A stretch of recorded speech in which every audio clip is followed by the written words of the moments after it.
murderous ideology of the Tehran regime, which has attacked UK bases and with whom we are effectively at war. Secretary of State. Mr. Speaker, we expect to see the strongest possible action where hate speech or illegal activity takes place, whether that's on campus or anywhere else, and I would expect any suggestions of that kind of activity to be fully investigated by those responsible for enforcing the law. Final question, Jonathan Brash. Speaker, as this is Colleges Week, will the Secretary of State join with me in paying tribute to the incredible college staff in Hartlepool and across the country for the work they do?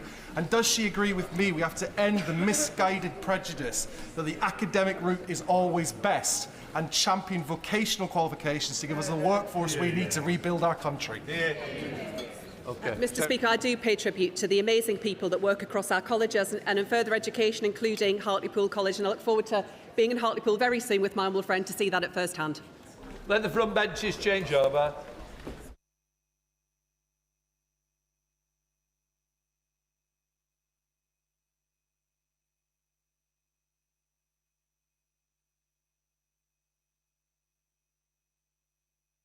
Right, we come to the statement. Prime Minister. Thank you, Mr. Speaker. With permission, I will update the House on the situation in Iran and the wider region and our response. Mr. Speaker, the United Kingdom was not involved in the initial strikes on Iran by the US and Israel. That decision was deliberate. We believe that the best way forward for the region and for the world is a negotiated settlement in which Iran agrees to give up any aspirations to develop a nuclear weapon and ceases its destabilising activity across the region. That has been the long-standing position of successive British governments. President Trump has expressed his disagreement with our decision not to get involved in the initial strikes. But it is my duty to judge what is in Britain's national interest. That is what I've done, and I stand by it. But, Mr. Speaker, it is clear that Iran's outrageous response has become a threat to our people, our interests, and our allies, and it cannot be ignored. Iran has lashed out across the region. They've launched hundreds of missiles and thousands of drones at countries which did not attack them, including the UAE, Saudi Arabia, Kuwait, Qatar, Iraq, Bahrain, and Oman. And overnight, Hezbollah, Iran's proxy in Lebanon, launched attacks on Israel, seeking to escalate the war. Mr. Speaker, there are an estimated 300,000 British citizens in the regions, residents, families on holiday, and those in transit. Iran has hit airports and hotels where British citizens are staying. It is deeply concerning for the whole House and the whole country. And, Mr. Speaker, our armed forces are also being put at risk by Iran's actions. On Saturday, Iran hit a military base in Bahrain with missiles and drones. There were 300 British personnel on the base, some within a few hundred yards of the strike. Last night, a drone hit RAF Akrotiri in Cyprus. There were no casualties in this strike. Mr. Speaker, it is important for me to say that our bases in Cyprus are not being used by US bombers. The security of our friends and partners in Cyprus is of critical importance. And, Mr. Speaker, I want to be clear. The strike on RAF Akrotiri in Cyprus was not in response to any decision that we have taken. In our assessment, the drone was launched prior to our announcement. Iran's aggression towards Britain and our interests is long-standing, and that's why we've always ensured that protections for British bases and personnel are at their highest level. Mr. Speaker, it is very clear that the death of the Supreme Leader will not stop Iran from launching these strikes. In fact, their approach is becoming even more reckless and more dangerous to civilians. They are working ruthlessly and deliberately through a plan to strike not only military targets, but also economic targets in the region, with no regard for civilian casualties. That is the situation we face today, and to which we must respond. Mr. Speaker, I've been speaking to our Gulf partners over the weekend. They're outraged by Iran's acts, particularly as they played no part in any strikes, and they've asked us to do more to defend them. Moreover, it is my duty, the highest duty of my office, to protect British lives. That is why we put British jets in the air, Typhoons and F-35s, as part of coordinated defensive operations, which have already successfully intercepted Iranian strikes, including, Mr. Speaker, taking out one drone that was heading towards a coalition base in Iraq, housing UK service personnel. I want to pay tribute to our brilliant servicemen and women, putting themselves in harm's way to keep others safe. And I know the whole House will join me in expressing our gratitude and our respect. But, Mr. Speaker, it is simply not possible to shoot down every Iranian missile and every drone after they've been launched. The only way to stop the threat is to destroy the missiles at source, in their storage depots or at the launchers. The US requested permission to use British bases for that specific and limited defensive purpose, because they have the capabilities to do so. Yesterday evening, we took the decision to accept that new request in order to prevent Iran firing missiles across the region, killing innocent civilians, putting British lives at risk, and hitting countries that have not been involved. To be clear, the use of British bases is limited to the agreed defensive purposes. We are not joining the US and Israeli offensive strikes. The basis for our decision is the collective self-defence of long-standing friends and allies and protecting British lives. It is in accordance with international law, and we've produced a summary of our legal advice, which clearly sets this out. We will keep the decision under review. Mr. Speaker, we are not joining the strikes, but we will continue our defensive actions in the region. France and Germany are also prepared to enable US action to destroy Iran's capability to fire missiles and drones from source. I've been in close contact with President Macron and Chancellor Merz in recent days, as well as President Trump and leaders across the region to that end. Mr. Speaker, be in no doubt, the regime in Iran is utterly abhorrent. In January, they murdered thousands of their own people, the full horror of which is still hidden from the world. For decades, they have sought to destabilise the region and export terror around the world. Their proxies in Yemen have targeted British ships in the Red Sea. They facilitated Russia's attacks in Ukraine.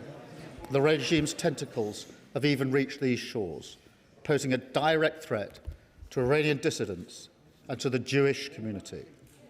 Over the last year alone, Iran has backed more than 20 potentially lethal attacks on UK soil, each of which, Mr. Speaker, we have foiled. So it's clear the Iranian regime must never be allowed to get their hands on nuclear weapons. That remains the primary aim of the United Kingdom and our allies, including the US. And ultimately, this will have to be achieved at the negotiating table. Mr. Speaker, in this dangerous moment, our first thoughts are with our citizens in the region, friends, family members, and constituents. I recognise the deep concern that the situation is causing for those involved and for communities across the country. We're asking all British citizens in the region to register their presence so we can provide the best possible support, and to monitor the Home Office travel advice, which is being regularly updated. Across much of the region, airspace remains closed, and local authorities are advising individuals to shelter in place. The situation on the ground may remain challenging for some time, so we're sending rapid deployment teams to the region to support our British nationals on the ground. And we're in close contact with the travel industry and governments in the region, including with our friends in the UAE, given the concentration of British nationals in that country. And we're looking at all options to support our people. We want to ensure that they can return home as swiftly and safely as possible. The FCDO phone lines are open to provide consular support, and ministers are available to meet MPs to discuss any individual cases. Mr. Speaker, we're also reaching out to communities across the United Kingdom, including Muslim and Jewish community organisations, and we're making sure that sites across the country, including places of worship, have appropriate protective security in place. Mr. Speaker, the situation in the region is developing rapidly, so we will continue to update the House in coming days. Mr. Speaker, I've spoken recently about the toll that global events are taking here at home. They come crashing into our lives with ever greater frequency, hitting our economy, driving up prices on the supermarket shelves or at the pump, dividing communities, bringing anxiety and fear. That's why how we operate on the world stage matters so much. Mr. Speaker, we all remember the mistakes of Iraq, and we have learned those lessons. Any UK actions must always have a lawful basis and a viable, thought-through plan. I say again, we were not involved in the initial strikes on Iran, and we will not join offensive action now. But in the face of Iran's barrage of missiles and drones, we will protect our people in the region and support the collective self-defence of our allies, because that is our duty to the British people. It is the best way to eliminate the urgent threat, to prevent the situation spiralling further, and support a return to diplomacy. It is the best way to protect British interests and British lives. That is what this government is doing, and I commend this statement to the House. Leader of the Opposition, Kemi Bednall. Thank you, Mr. Speaker. And can I thank the Prime Minister for advance sight of his statement and for the security briefing I received earlier. This is a defining moment for the people of Iran, the wider Middle East, and the world order. I know that hundreds of thousands of British people still in the region, many sheltering from drone attacks, are fearful about making it home. I agree with the Prime Minister that everyone in the region should follow FCDO advice and register their presence with the British Embassy. Can the Prime Minister confirm whether he is making contingency plans for a potential evacuation of UK citizens and what stage the operational planning is at? Let me also, Mr. Speaker, pay tribute to our brave service personnel stationed in British bases in the region. I know that this will be an anxious time for them and their families. They all have our support. Mr. Speaker, we stand in solidarity with our allies, including Bahrain, the UAE, Saudi Arabia, Kuwait, who, along with others, have been on the receiving end of unprovoked aggression. On Saturday, our allies, the United States and Israel, took targeted action against the Iranian regime, a regime which for decades has been brutally repressing its own citizens, whose leader had the blood of hundreds of thousands of Iranians on his hands and of countless others around the world killed by Iranian proxies. This regime is the world's foremost sponsor of international terrorism. It seeks to annihilate the world's only Jewish state. It has said so repeatedly, and we should take despots at their word. It is a regime whose apparatchiks chant death to Britain. It has attacked British nationals and conducted multiple plots on British soil, as the head of MI5 has warned. It is manufacturing drones en masse for Russia, drones which are raining down on innocent Ukrainians. And it continues to try to develop nuclear weapons in flagrant violation of international agreement, nuclear weapons which, if obtained, would be an existential threat for this country. The outcome of Ayatollah Khamenei's death will, we hope, be a safer Middle East and a safer world, with the future of Iran back in the hands of the Iranian people. But that outcome is not yet guaranteed. On Saturday, our allies in Canada and Australia immediately backed the action taken by America against this despotic regime in Tehran. And I have made it very clear that the Conservative Party also stands behind America taking this necessary action against state-sponsored terror. But over the weekend, statements from the government and the Prime Minister provided no such clarity. It was only last night that the Prime Minister finally told us that the government would allow our allies the use of our own air bases, despite it being obvious that UK interests were under imminent threat. It took Iranian missiles hitting allies in the Gulf before he finally made a decision. And even after that, the Foreign Secretary said this morning that the government has put limits on the actions of our allies operating from our bases. Unbelievably, in his statement today, the Prime Minister still cannot say whether he backs the strikes or not. Today, the President of the United States has taken the extraordinary step of rebuking the Prime Minister publicly, saying he took far too long to grant access. We are told that this dither and delay is because of concerns over international law, but I am afraid that explanation simply does not hold. International law didn't prevent our allies from clearly and unequivocally stating whose side they were on. You don't need international law to say whose side you're on. It has not prevented British governments in the past from supporting strikes which we knew to be right. As the Shadow Attorney General has said, if the doctrines of international law are unable to restrain Iranian terrorism and mass murder, if they tie the hands of democracies while forcing us to stand and watch Iranian atrocities, international law will have failed. It will have become a fundamentally immoral system of law. Why is it that under this Prime Minister, international law always seems to be at odds with our national interest? Why is it that we are giving away? Why is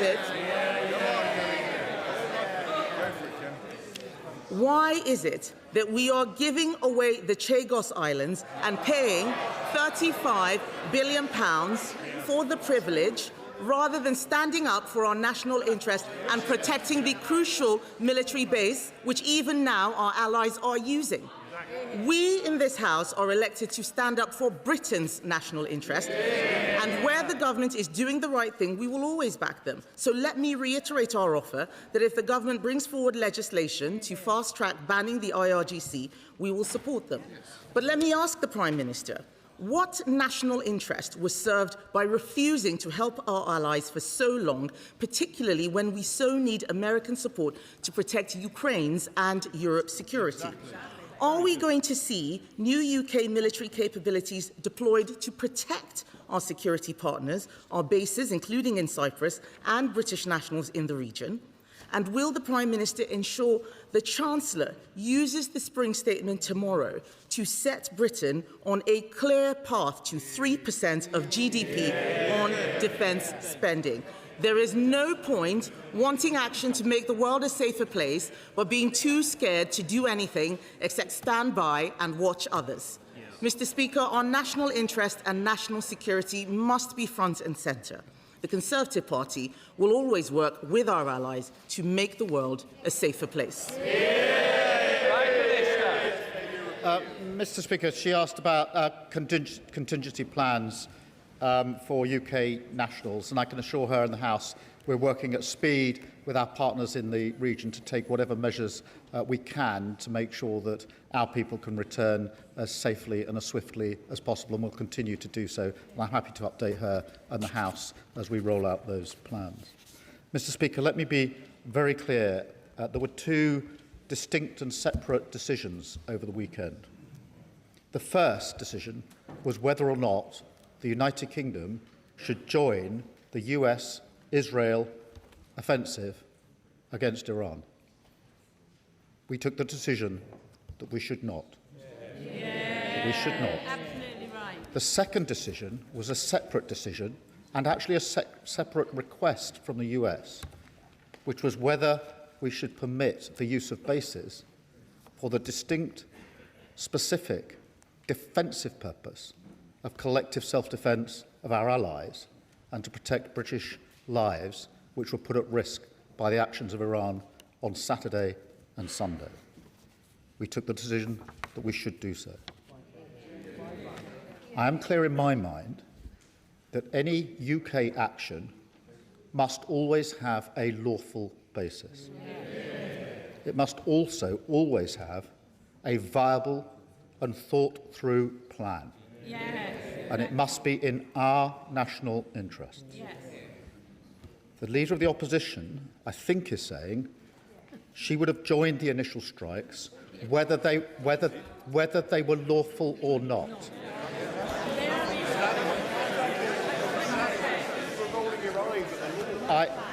I noticed she didn't say the Shadow Attorney General said they would have been lawful, just that the law should be changed. Yes. And I think she said they would have joined the initial strikes without regard to whether they had a plan. She was very critical of us not joining sooner. Therefore, it's impossible to have that position without arguing that we should and we could have joined. I fundamentally disagree. Mr. Speaker, I will tell the House why. Where our military personnel take action, putting their lives at risk, it is our duty, my duty, to ensure they have a lawful basis. Yeah. On Saturday, we deployed UK pilots into the sky in the region, and they've been working there ever since. They deserve to know that their actions are lawful and there is a viable, thought-through plan. And I will not countenance committing our military personnel to action which doesn't have a lawful basis. That is not a fair thing to do to our serving personnel. And no UK Prime Minister has ever committed our personnel to action unless it's got a proper lawful basis. With this select committee, Dame Emily Thornbury. Thank you very much, Mr. Speaker.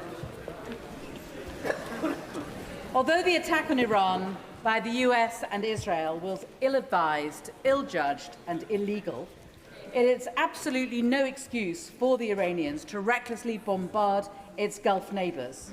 I'd like to ask the Prime Minister, is he in a position to give us more details on what we're doing with our Ukrainian friends to support the collective self-defence of Arab nations against the Iranian Shahid drones that are causing so much damage in Ukraine and now in the Gulf?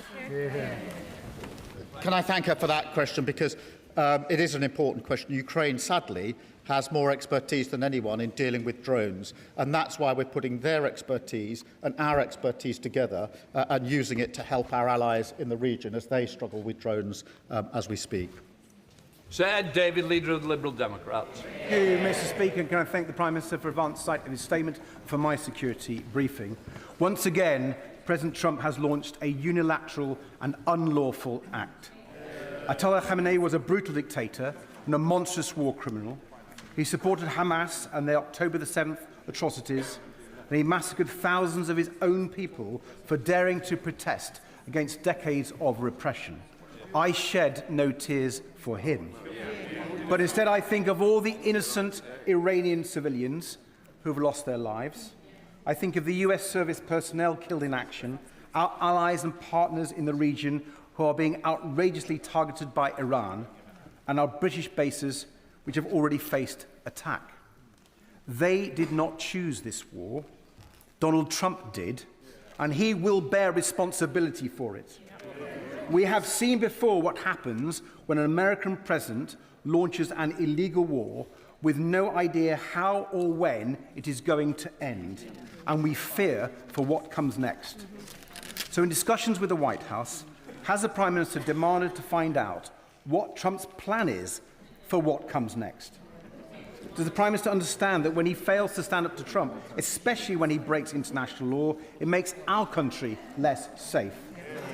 And how will the Prime Minister be sure that defensive operations from UK bases will not become offensive?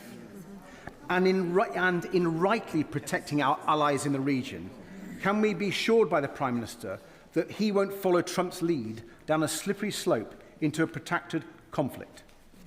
And finally, Mr. Speaker, we rightly expect our brave armed forces to protect British citizens around the world in crises like this. But that includes tax exiles like Isabel Oakeshott and washed-up old footballers who mock ordinary people who stay in the UK and pay our taxes here. So as we protect them, does the Prime Minister agree that it is only right for tax exiles to start paying taxes to fund our armed forces just like the rest of us do? Well, can I thank you for his question and agree that the response of Iran has been outrageous, particularly hitting countries which played no part in the strikes on them. We have had extensive discussions with the United States at all levels, including the military-to-military level, continually over the course of the weekend. We deliberately took the decision not to join the offensive strikes that were carried out by the US and Israel. We did take the decision to take defensive action, firstly ourselves on Saturday with putting pilots in the sky, and secondly by allowing the bases to be used for purely defensive reasons. And we clearly set out the legal basis upon which we took the second of those decisions. And in relation to the limits, they are limited to defence, and that is the base upon which we've agreed the basing. And in relation to his last point, I want to be clear that it is my duty, our duty, to protect all UK nationals in the region, and we will endeavour to do everything we can in order to do so. Chair of the Defence Select Committee, Tammanji Singh Desai.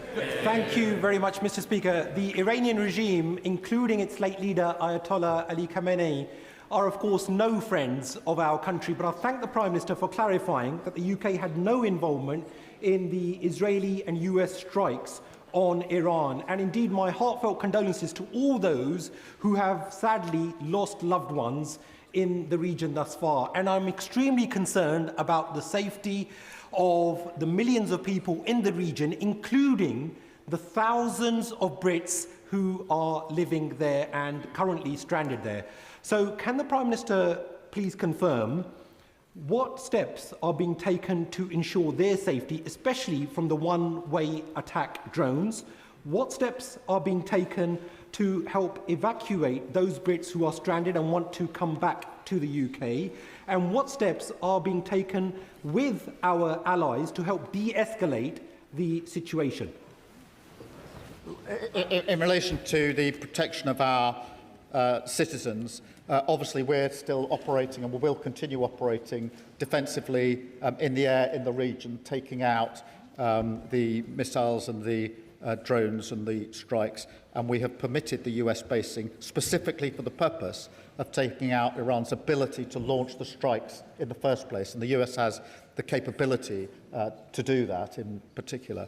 On the question of our citizens and their desire, understandably, to return home as swiftly and safely as possible, we're doing all that we can, working very closely with our partners in the region, and I would ask all those in the region to register their presence so we can give them the best advice as quickly as possible as to how we can keep them safe and bring them home as quickly as possible.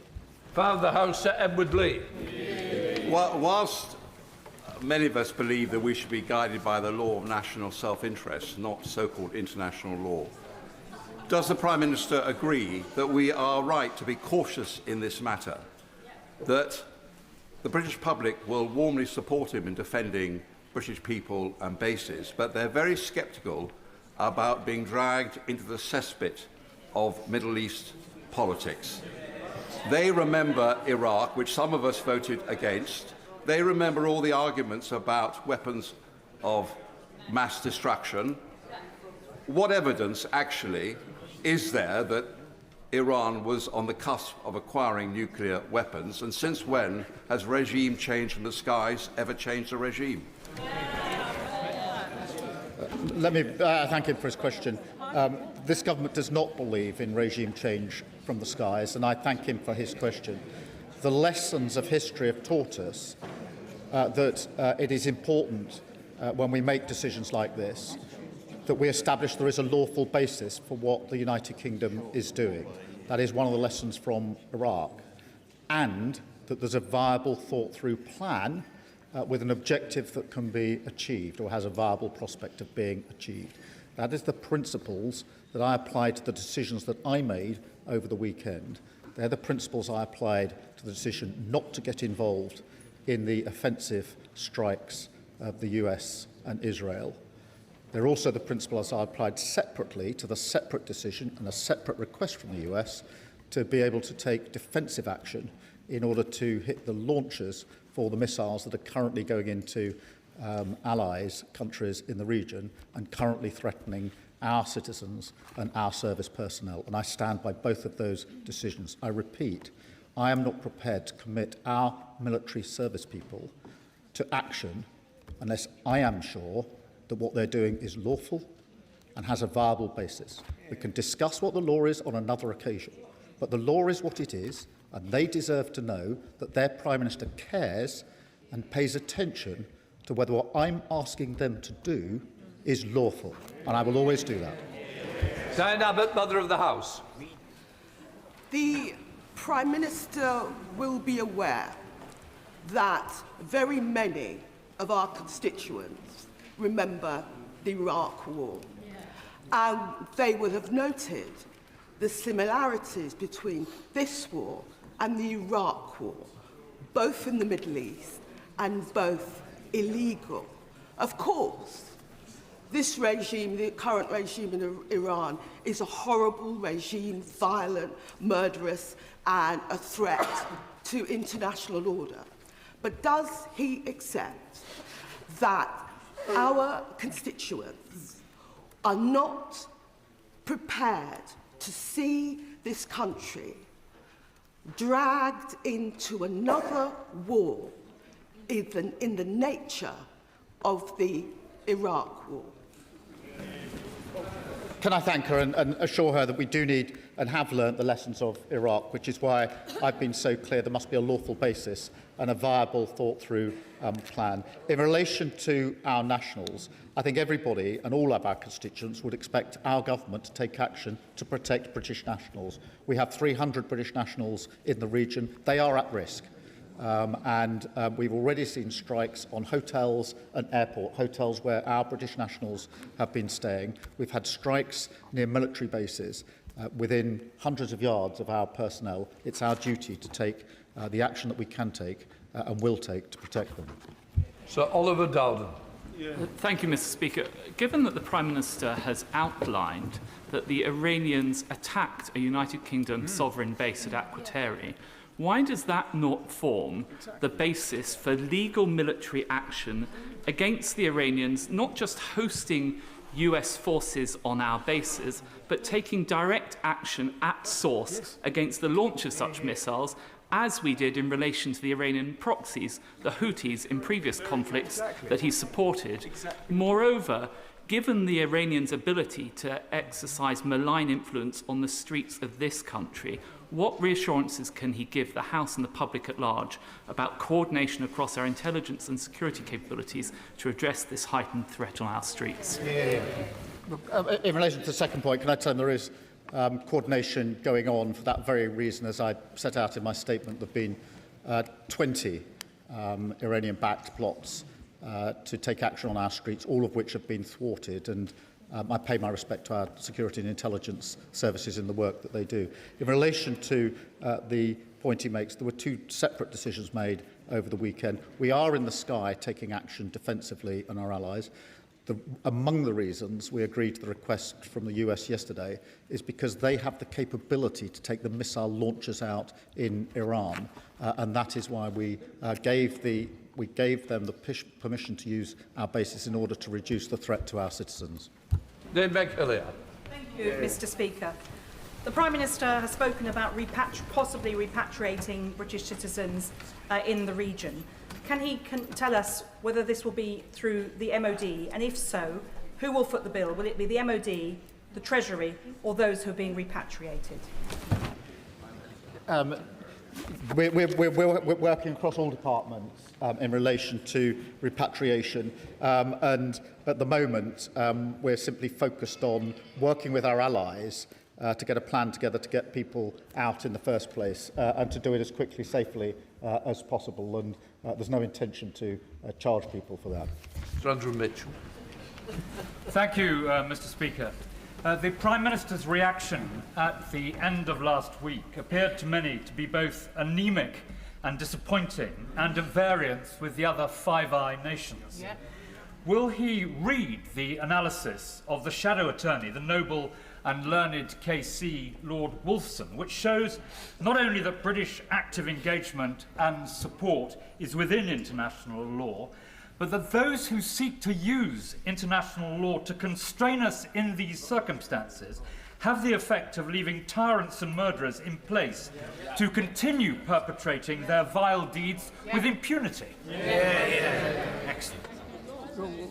Mr. Speaker, we obviously coordinate with our Five Eyes partners. We were dealing with a specific request to take action, and that was important that we applied the principles that actually have been applied by successive governments, which is to ask the question and get legal advice on the question, is there a lawful basis for what is proposed, and does it have a viable, thought-through plan? It's not a legal question, it's about exposing our military personnel to action that risks their lives, making sure that it is lawful before we ask them to do that. I think that is the duty of the Prime Ministers, and previous Prime Ministers have taken exactly the same approach. I will, of course, read the Shadow Attorney's advice, but I'm very clear in the advice that I received, and I will not commit our military personnel to unlawful action. That is not what they would expect and deserve. They are entitled to better than that. Donald. As others have mentioned, from Iraq to Afghanistan to Libya, I think many of us know the way this goes. And there are responsibilities on all of our shoulders. And the Prime Minister is right, there needs to be a plan. Has the US President shared with him or consulted with him on what the plan is? Because from our experience we know it's easy for politicians to start the war and fire the weapons. It's when the shooting ends, the nightmare begins. Yes, exactly. That's why we need clarity of our role as a country, an independent country, not necessarily swayed even by Donald Trump. And can I say to him, when he stood for the leadership of the Labour Party, he very clearly set out that there would be a vote in this House on any decision about military action. Can I ask him to assure us, so that we don't drift into this war as we have in the past, that there will be a vote in this House? Can I thank him? And he's right to urge caution. History teaches us that, and that is why it's important not only that there's a lawful basis, but there is a plan that is viable and thought through. And obviously, we've had discussions at all levels with the US in relation to that. In relation to the decision I took yesterday, I'm very clear what the lawful basis is and what the plan in relation to the protection of our nationals is. On the question he raises about a vote, that is, of course, a vote on offensive action, deploying our troops or military, and that is not this situation. Carmichael. You will recall that in 2003, this House voted to support George Bush's war in Iraq, and that 10 years later then we voted against supporting Barack Obama's intervention in Syria. I believed and still believe that on both occasions we made the wrong decision, but it was of critical importance for the political and even the social cohesion of this country that these should be decisions made in this chamber. Mr. Speaker, the people of the United Kingdom will not support an intervention that does not have a clear objective and a clear plan for post-conflict period. Will the Prime Minister be guided by these principles, and will he ensure that this House is given its place in whatever is handed to us in the weeks and months to come? Well, of course, this House must hold accountability and debate on this issue. But just in relation to the vote, there is no convention for a vote in relation to defensive action, only offensive action. And nor could there be, realistically. Defensive action has to be taken at very swift notice. On Saturday morning, I had to take the decision to deploy our pilots to the sky in order to defend our UK nationals. There is no way we could have waited for a debate or vote in the House. Equally, last night I had to take a decision about the deployment and use of bases, and to do that when it was important to do it as a matter of some urgency. But I agree with him, there must be a full debate in the House, but actually the vote in the House is in relation to deployment of military personnel for offensive action, and that is something I have advocated. Abdusam Mohammed. Mr. Speaker, I have constituents and family in the region, all terrified about what may come next. The world is infinitely a more dangerous place today than it was last week. Trump and Netanyahu chose to throw away diplomacy and launch a direct attack on Iran, an attack which, as the Prime Minister has said, can never be justified under international law. Equally, Iran's indiscriminate attacks on airports and hotels across the Gulf are also flagrant violations of sovereignty and clear breaches of international law. Does the Prime Minister recognise that this regime change attempt, like so many others before it, will only result in years of instability and conflict in the region? And what assurances can the Prime Minister give that the UK's involvement will remain in defence and will not turn into full-scale military involvement as we saw in Iraq and Afghanistan and Libya? Can I thank her for her question and be absolutely clear about the basis upon which the request was acceded to yesterday? It was the collective self-defence of our allies and the protection of British nationals. That remains the case. If it changes, I'll of course make a different decision and inform the House, and therefore she can rest assured that that's the basis of the action that we've taken and will remain the basis of the action that we've taken. Sir Jeremy Hunt. Thank you, Mr. Speaker. British influence in the Middle East is directly linked to the strength of our military and our willingness to use it. When he took office, the Prime Minister rightly increased defence spending, but that sum is now widely thought to be too little and taking too long. So will he unlock the argument between the Treasury and the Ministry of Defence so that this House can always have confidence that we will maintain a military formidable enough to defend our borders, our interests and our values? Yes, we're working at speed on that, and it's an important point, and it's important that we do so. I would remind the party opposite that they hollowed out our armed forces. It was this government that increased defence spending in the course of this Parliament. Rogan. Thank you, Mr. Speaker. Over the weekend, I passed through Dubai Airport, and along with thousands of other people and many of my own constituents, as it turns out, boarded a flight home. Shortly after leaving, we heard the news that this attack had happened. And my immediate thoughts went to the people that were still in the airport, that were then grounded and stuck there, not knowing where to turn or what was going to happen. Now, rather than the blatant aggression and angry sneers that we're seeing from some of the opposition, would the Prime Minister agree that what we need in this situation is calmness and a clear and strategic plan? That is what our constituents want. And I thank, and I'm sure that's what our constituents do want. Can I also say how concerned I think we all are across the House at the attacks on hotels and airports in particular. These are hotels that British nationals and others are using, and airports, of course, that civilians are using.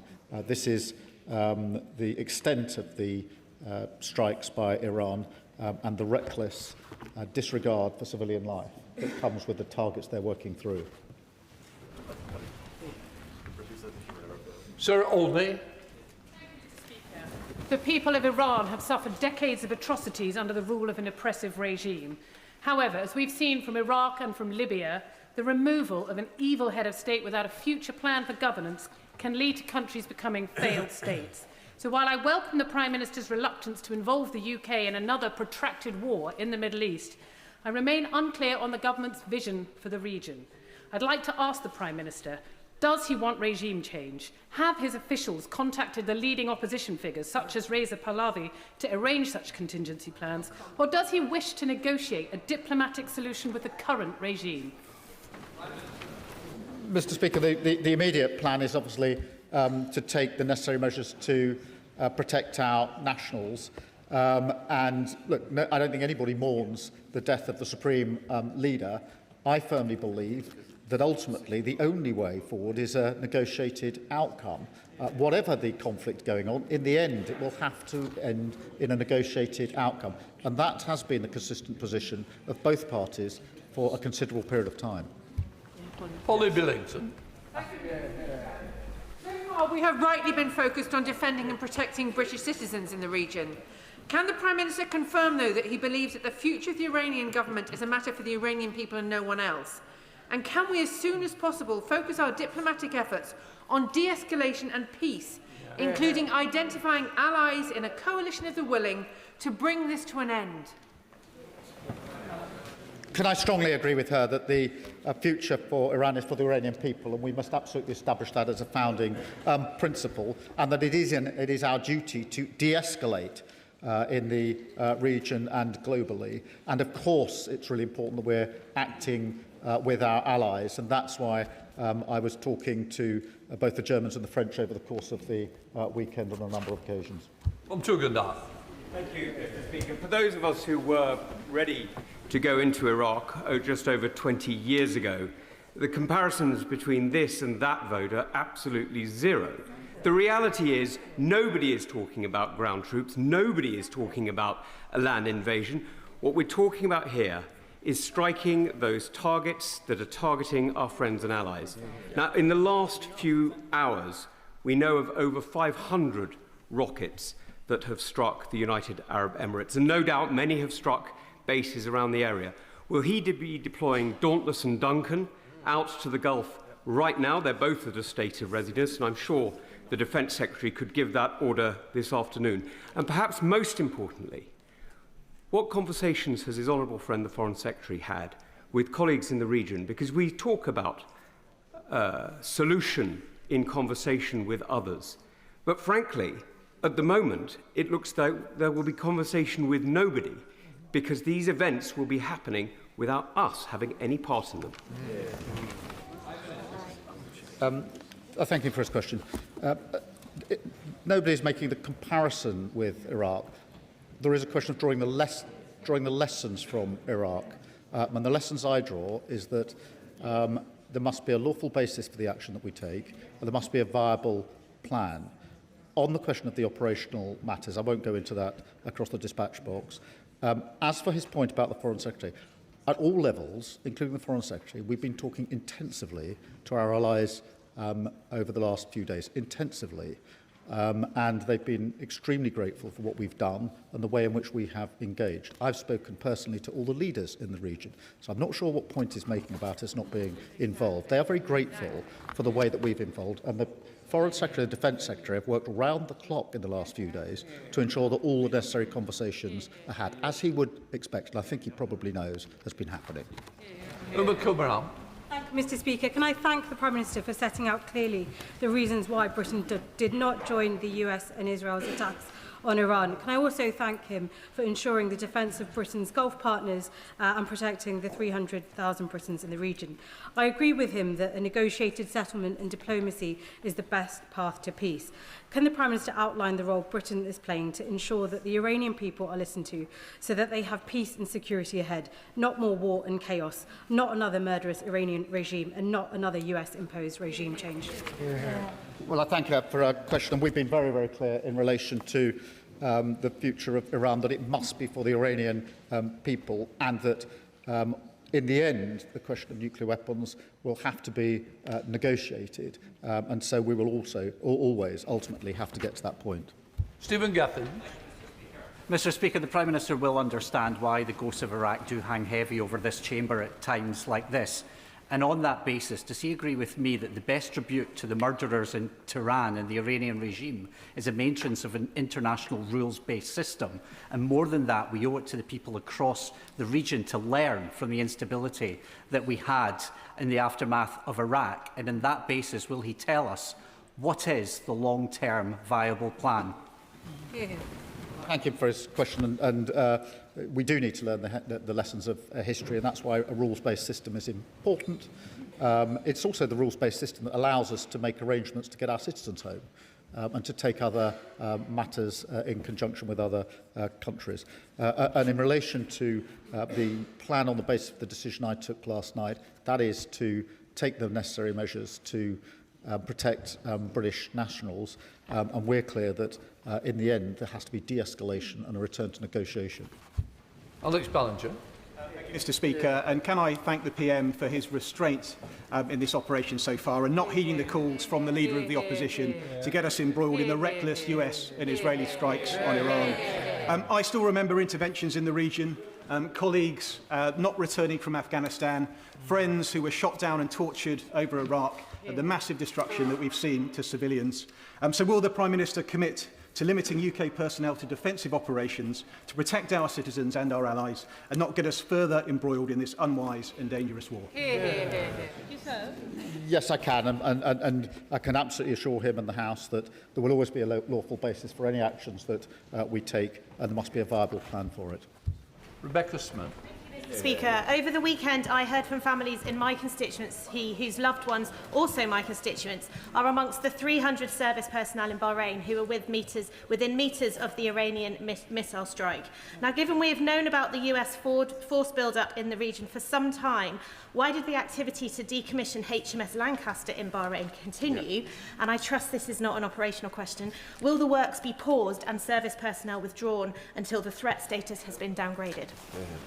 Well, I thank her for her question. In relation to her constituents, can I ask her, if they haven't already done so, to ask them to register their presence as quickly as possible so that we can give them the necessary advice, because this is about how we get people coming out in the coming days. There are obviously wider questions in the region, but it is very important that we take the necessary measures in the coming days. Imran Hussain. Thank you, Mr. Speaker. Afghanistan, Iraq, Libya, Syria, Yemen, and now this illegal war on Iran. The reality is, time and time again, we are dragged into conflicts that are illegal, make the region less stable, and result in devastation and the deaths of hundreds of thousands of innocent men, women and children. Have we not learned the lessons from the past? So will the Prime Minister make it clear from that dispatch box, firstly, Britain is not Trump's poodle, and never again will we be a launchpad for illegal and endless wars that have no plan and no end, and will he make it clear that any final decision will be made by this House? Can I thank him for his question and give him and the House my assurance that I will always act in the British national interest? That's the basis of the two decisions I took this weekend. Harding. Mr. Speaker, will the Prime Minister confirm the exact limits of defensive operations and guarantee that these limits won't change? And will the UK withdraw consent to use our base if there are proof that they are being used to carry out offensive missions by the US? The basis is collective lawful defence in relation to our allies. The purpose is to take out the ability of Iran to carry out the strikes that are currently being carried out across the region and threatening British nationals, and the actions from our bases will of course be monitored, as she would expect. Thank you, Mr. Speaker. Firstly, can I associate myself with the comments of the Prime Minister in giving thanks to our brave armed forces who are serving right now? I have constituents in South Derbyshire, and I'm sure we all do across the country, who look at their TV screens and at their social media and see some world leaders who appear reckless, both internationally and domestically, overseeing what looks like state-sponsored murder of people in their own country. So can I thank him for his cool head in this engagement. And can I please implore him to continue exactly as he is, taking all the evidence into account and making decisions that are within the law and putting the interests of our British citizens, both in the countries that are under attack and in the region and at home, first and foremost. Can I thank her for a question? I've set out the principles on which I've taken the decisions that I've taken this weekend. We keep uppermost in our mind the protection of our citizens and nationals who are in the region. There's 300,000 of them. They are at risk, and it's very important that we do everything we can to keep them safe and secure. Richard Tice. Thank you, Mr. Speaker. The truth is this dreadful Iranian regime has been a permanent threat to British interests, British citizens, both domestically and abroad, attacking us, they're spreading their extremist ideology. And surely the Prime Minister understands that actually the United States and Israel has done the West a huge, huge favour in degrading the military capability of this terrible regime. And does he not understand that after 10 years of negotiation that have failed, actually the West was left with no alternative? And does he understand also that actually, in refusing to support the US, he has humiliated us on the international stage? Can I agree with him that the regime is abhorrent for all the reasons that I've already set out? But I think he's saying that because of that, it is perfectly right for a British Prime Minister to deploy and take action which would not be lawful. I simply and fundamentally disagree. I think it's a very important principle when we're talking about our personnel that we ensure that what we're asking them to do, and they're being asked to put their lives at risk, that we ensure that it is lawful. I believe in that fundamentally. I'm surprised if he doesn't. In his statement, the Prime Minister mentioned the drone attack on RAF Akrotiri and the UK's support for the security of friends and partners in Cyprus. Can he tell us how the UK is coordinating efforts with the Cyprus government to ensure the safety of the whole island, including the bases? Can I assure him I spoke to the President of Cyprus yesterday, and I'm hoping to speak to him again later today. Can I repeat what I said earlier, because it's important for reasons that he and the House will understand? The bases in Cyprus are not being used and not going to be used by the US. And it's very important. Why not? Because they're not suitable. But it's very important that that is made clear, because the President and I have been discussing that, as he will understand. John Whittingdale. Thank you, Mr. Speaker. On Saturday, Prime Minister Carney said, Canada supports the United States acting to prevent Iran from obtaining a nuclear weapon and to prevent its regime from threatening international peace and security. Why was our Prime Minister not able to make the same statement? Was Prime Minister Carney wrong? Look, I'm not trying to pick divisions between our allies on this. I was presented with a different scenario, which is whether we should accede to two requests in relation to action to be taken. That is different, and that requires careful consideration of both the lawful basis and the viable plan. That is the basis on which I took the two decisions that fell to me. Different decisions fall to other Prime Ministers. Tony Vaughan. Mr. Speaker, I thank the Prime Minister for his careful response to this issue and his ongoing commitment to the international rule of law. My constituents' parents, Lindsay and Craig Foreman, are currently serving an appalling and unjustified 10-year sentence of imprisonment in Evin prison in Tehran. Other governments have given detailed instructions to their nationals as to what to do if Evin's prison gates were to open and order breaks down. So first of all, will the Prime Minister confirm that a plan covering that situation will be communicated to them to ensure their safety? And secondly, has the government impressed upon the US and Israel the importance of not targeting Evin prison as Israel did last year, given that the lives of 2 British citizens are at stake? Can I thank him for raising this case and assure him that we have been and will continue to take all necessary action to safeguard their interests in relation to this case. Dr. Ross-Savin. Thank you, Mr. Speaker. RAF Fairford is in my constituency of the South Cotswolds. The government has now authorised the US Air Force to use RAF Fairford for defensive operations. Residents have been contacting me today, understandably concerned for their safety, especially given the recent events at RAF Akrotiri.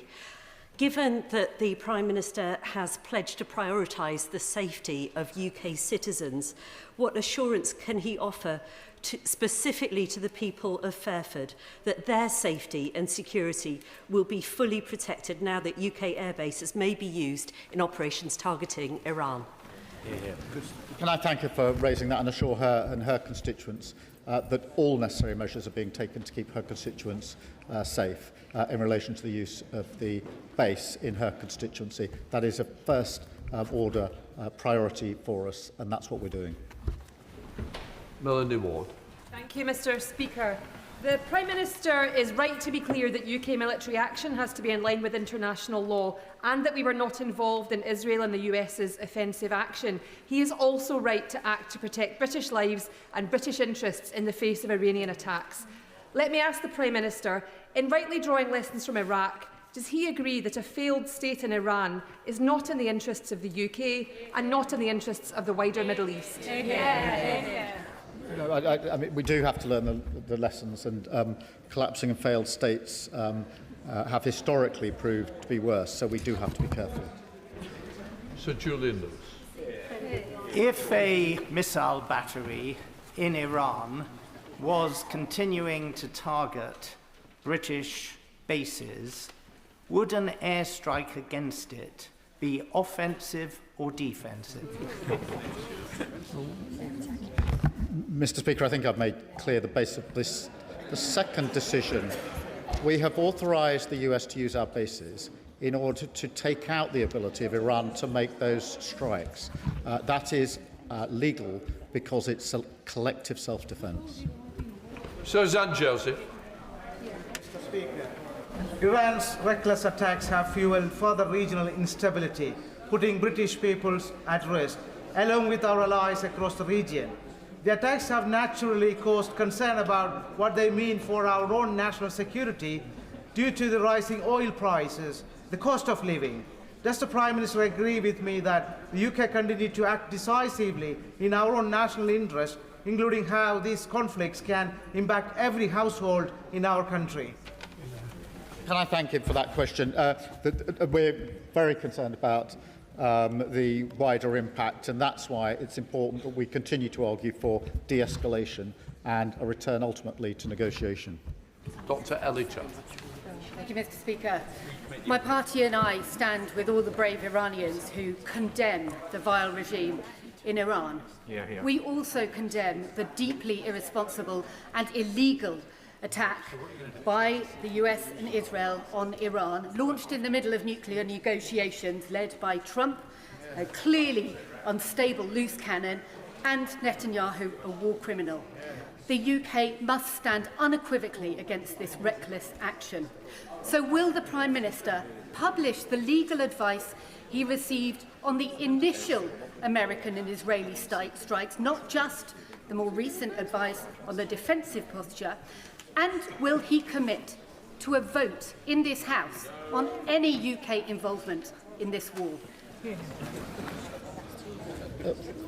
We are not at war, and we are not getting involved in offensive action that the US and Israel are taking. We've published a summary of the legal advice in relation to the decision that we took last night.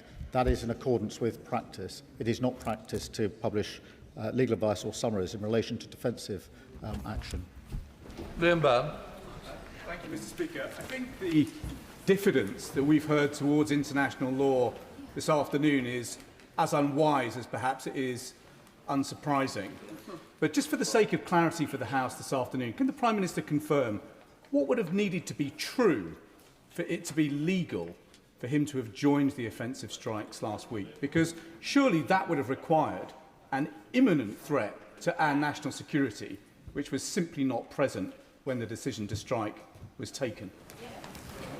Well, Mr. Speaker, I resist setting out the full international law test, but it is clear what the test is. I think that's not disputed, and so far as I know, nobody is challenging the Attorney General's advice that was the summary of which has been published for all to see. I don't think anybody's saying that's the wrong advice. But I will look at the Shadow Attorney General's advice. I will be surprised if he advises that it would have been unequivocally lawful to have joined the initial action. But if the Leader of the Opposition will give me that advice, I will carefully consider it. Sir Ian Duncan-Smith. Speaker, may I take the Prime Minister back to his earlier position, where I think his own side does not quite realise what he has said. The Prime Minister said his reason originally for not allowing Fairford, for example, or even Diego Garcia to be used, was that would constitute for him a breach of international law because it would be us condoning an offensive operation. However, he's changed his position on this because of attacks on allies and on a UK base.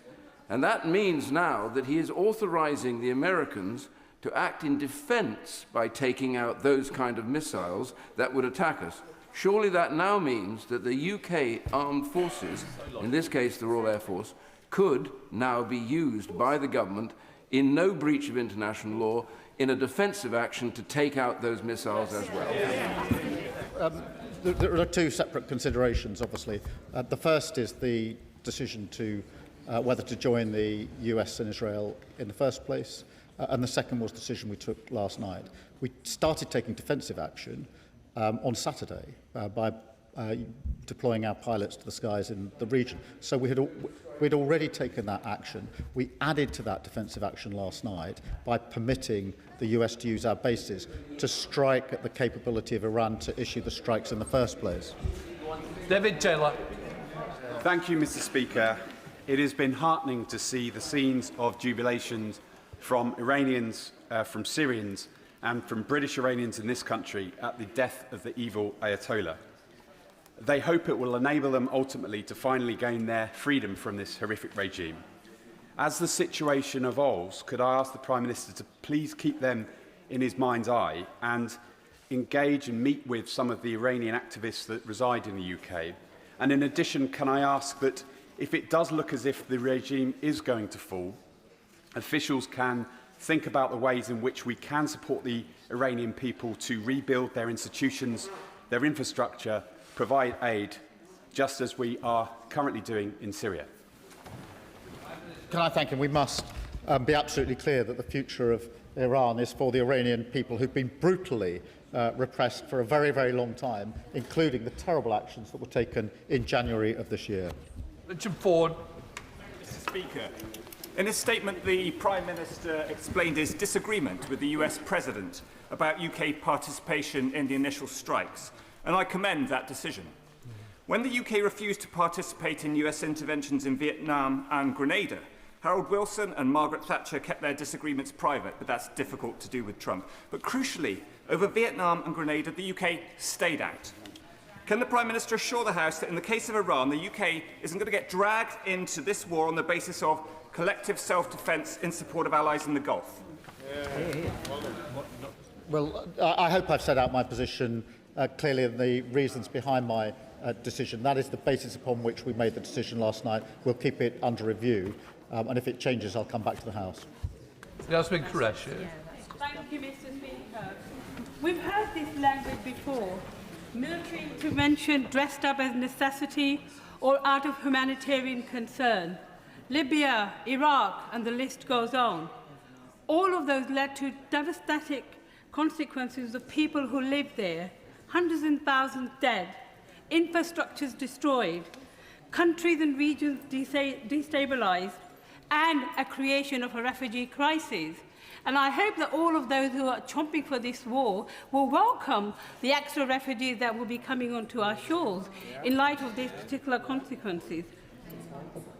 Article 51 of the UN does not allow for regime change.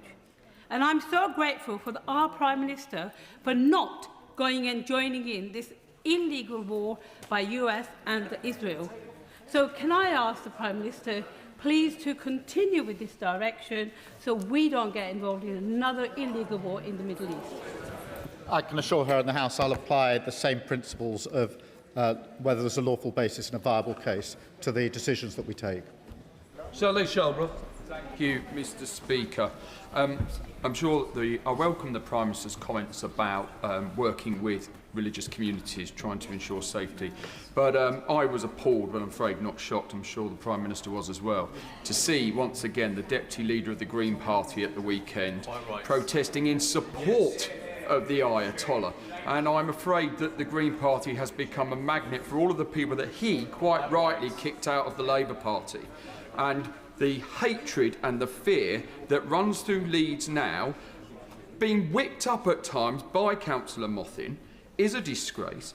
And West Yorkshire Police have begged Leeds City Council at times to have a named person to hire spaces which Leeds City Council run. And they wouldn't do that. And the reason the police wanted that, because they can hold somebody responsibly. My Jewish community, Prime Minister, are terrified going into Leeds at the weekend. So may I ask the Prime Minister, will he ensure that he works closely with all policing authorities to ensure that my Jewish community and other communities can be safe? Well, can I thank him for his question? And I think we're all shocked by the actions of the Deputy Leader of the Green Party, perhaps not surprised given their recent turn of direction. And it is important that all of us set our face against anti-Semitism. And I have to say the argument that the Green Party makes that now is the time to get out of NATO and negotiate with Putin over our nuclear weapons is contrary to the British national interest. Thank you, Madam Deputy Speaker. There are direct flights from Newcastle to Dubai and many Geordies in the region, including in the armed forces. So I want to thank the Prime Minister for the steps he is taking to support and protect them, and particularly to acting within international law. Iran is a murderous, despotic state which has frequently threatened and does threaten UK security. But the sight of bombs raining down across the Gulf will not make my constituents feel more secure, especially when the impact on democracy and human rights in the region, and indeed the Iranian regime itself, is, to put it mildly, unclear. So what steps is the Prime Minister taking to bring this conflict, to help bring this conflict to an end and restore some semblance of security in the region? Can I thank you for raising the concerns of her constituents, and I do understand just how worried they will be, as will all of our constituents who are in the area. That is why it's important that we take measures in the region, as we are doing, to try and take the missiles out of the air, and that is the reason we've given permission to the US to use the basis for the limited and specific purposes that I've set out. Jeremy Corbyn. Thank you, Madam Deputy Speaker. Last Friday, the talks in Geneva were apparently making good progress, and there was a hope there was going to be some kind of agreement between the United States and Iran. 12 hours later, President Trump ordered attacks on Iran, the first victims of which were a group of school children attending school in the morning. They in no way can be held responsible for anything in Iran, human rights abuses or anything else. In his statement, it's unclear to me under what circumstances US forces will be allowed to use RAF bases. Can they use bases in this country to attack Iran? Can they use RAF Akrotiri for that? And are we, this country, sharing information with the US to further their war aims against Iran? Or could we not instead adopt a stance of trying to bring about an immediate ceasefire in order to prevent further dreadful loss of life across every country in the whole region, and the danger of this escalating into a semi-global conflict? The uses of the basis for collective self-defence of our allies and to protect British nationals, something I'm sure he would agree with, and specifically to take out the ability of Iran to launch the strikes that are currently going into allied countries and putting our nationals at risk. Can I be clear that we are not using Cyprus for this purpose? Alex Baker. Thank you, Madam Speaker. I thank the Prime Minister for his statement and for his leadership. My thoughts are with serving personnel in the region, and also can I mention our armed forces families in Cyprus, some of whom are my constituents. Clear communications from the Ministry of Defence will be crucial in reassuring these families feeling worried and uncertain at this time. In light of the growing threat, can I ask the Prime Minister about the UK's commitment under NATO Article 3 to be prepared? does he agree with me that we need a total government approach to preparedness, with every minister in every government department clear on their role in meeting our obligations to ensure the UK can face the pressures of this increasingly unstable world? Well, can I thank her for all she does? And I know she has a lot of military families in her constituency, and she's right to be concerned for them, and I'm sure they will be feeling concerned themselves. We will ensure that we're liaising very closely with them wherever they are in the region to ensure that we do all we can to protect them and, of course, thank them for what they're doing.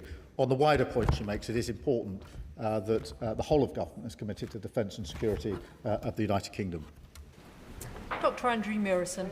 Deputy Speaker, the Prime Minister happily says that he has learnt the lessons of Iraq, a misadventure that his party is responsible for.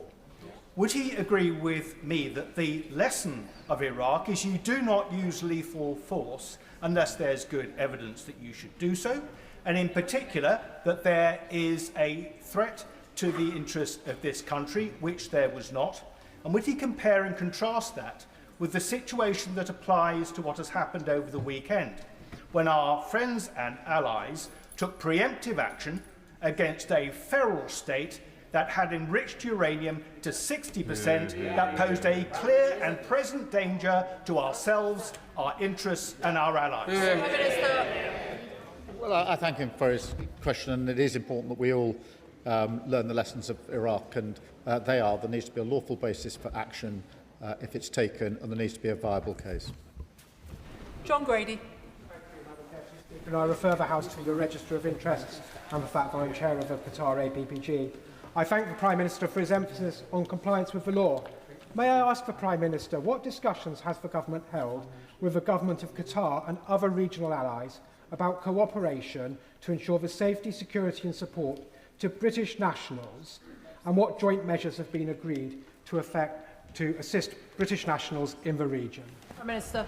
Can I assure them that I've spoken to all of the leaders across the region in person on the telephone in the course of this weekend, and the Foreign Secretary and Defence Secretary and others have been liaising very, very closely to ensure we can take the best, swiftest and most effective action to protect our nationals. Mike Martin. Thank you, Madam Deputy Speaker. Clearly the Iranian regime is abhorrent and no one would mourn its passing, but as someone who fought in Afghanistan, I'd like to thank the Prime Minister for saying that we need a viable, thought-through plan.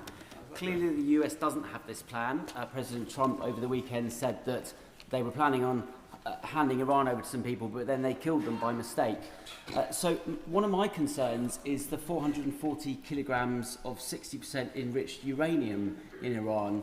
If the regime is wiped out, the country falls into chaos. What is the plan for the uranium?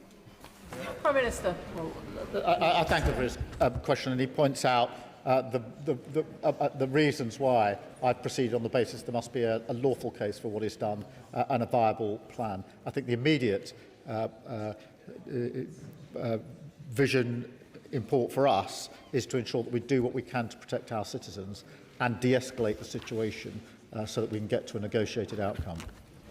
Debbie Abrahams. Thank you, Madam Deputy Speaker, and I thank the Prime Minister for his statement and his reassurance as well about the principles for involving the United Kingdom in any military action. It is so important that we're clear that the rule of law on this side of the House must stand by, as well as having a viable plan.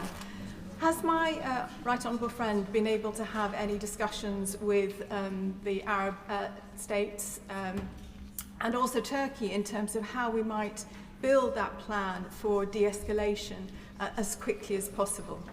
Prime Minister.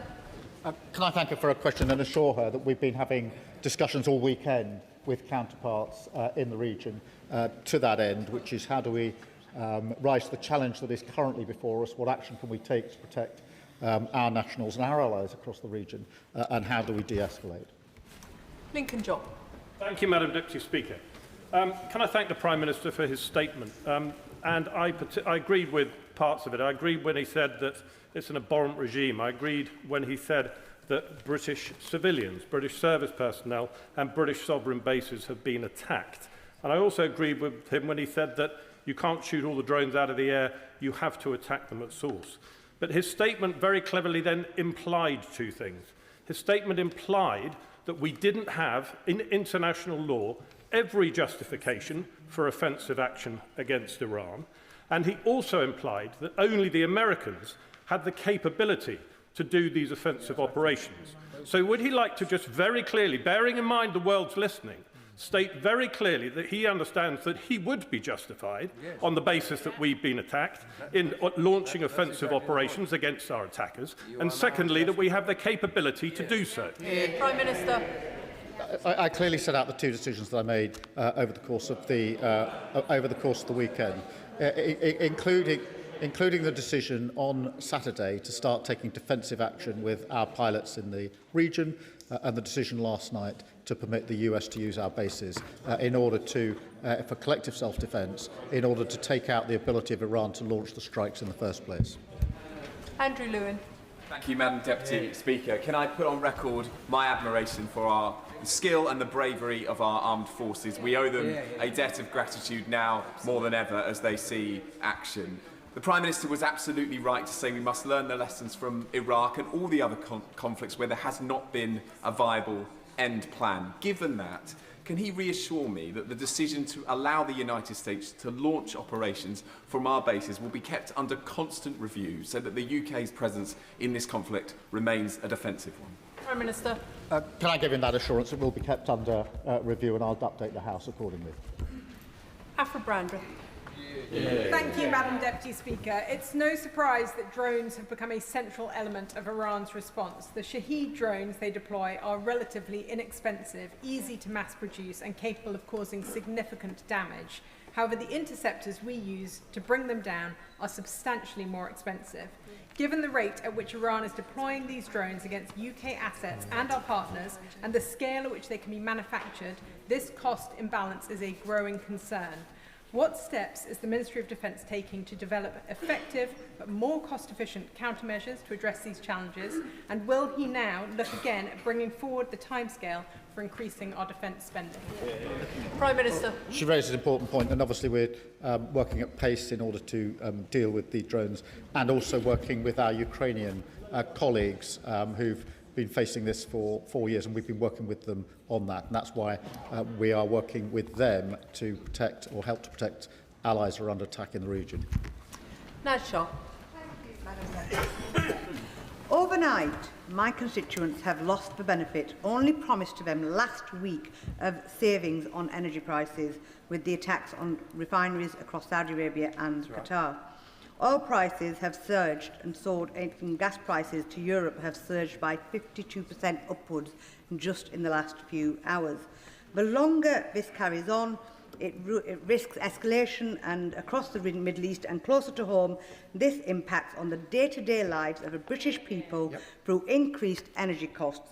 Can I ask the Prime Minister, firstly, what assessment has the government made on the risk of energy prices to a British household, and what efforts he's making to make sure we can de-escalate sooner rather than later? Minister. Well, she's right to highlight the impact on the day-to-day lives of our constituents, and we're carefully monitoring that, as you would expect, and we're doing all that we can with our allies to de-escalate the situation. Ian Room. Thank you, Madam Deputy Speaker.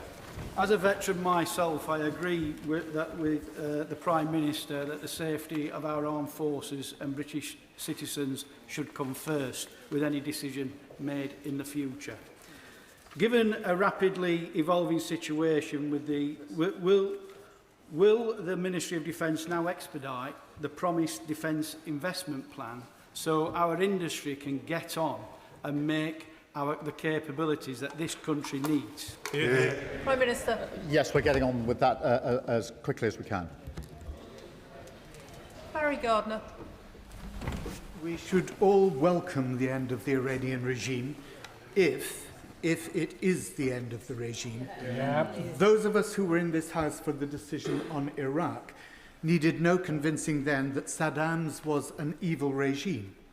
We needed convincing that the attack was permissible in international law and that there was clarity about the exit strategy.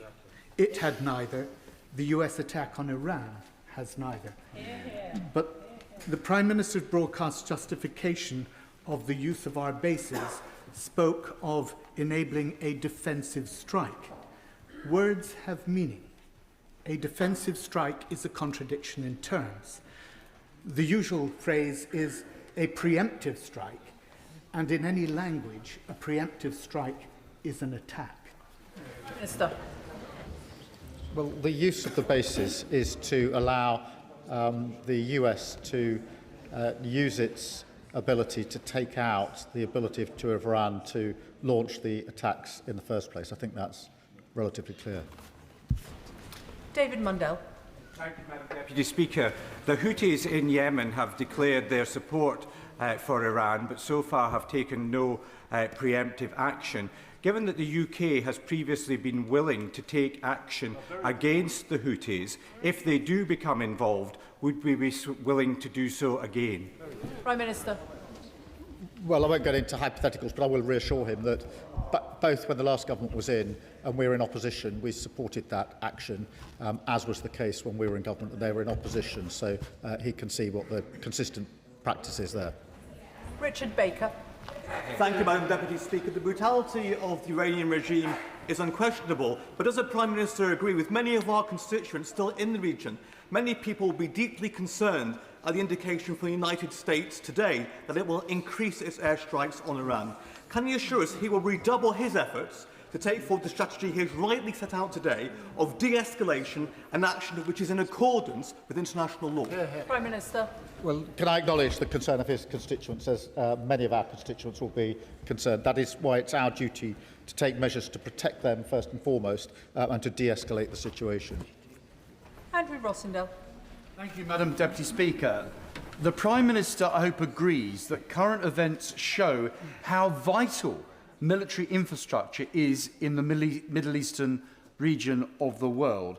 Yet, at the very moment when Diego Garcia is relied upon as a critical asset, the Prime Minister proposes to transfer sovereignty to Mauritius and lease the airbase back for our use. So, does he not realise what a catastrophic policy this is? And will he abandon this misguided plan and ensure that those islands remain under British sovereignty? Prime Minister. The deal secures the islands so that they can be used for the important purposes that they are used for. It's vital that we got the deal, otherwise we'd not be able to carry out the operations in the same way. Ali. Thank you, Madam Deputy Speaker. This conflict has already cost lives, with civilians caught in the crossfire and hundreds of thousands of UK nationals stranded in the region.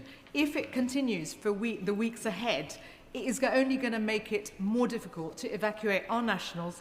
It will cause a humanitarian catastrophe and damage to the world economy. Can the Prime Minister say more about what he will do in the coming days to work with our EU allies and allies in the Middle East to try and bring an end to this conflict and return to diplomatic negotiations to secure peace and security and the protection of civilian lives? Prime Minister.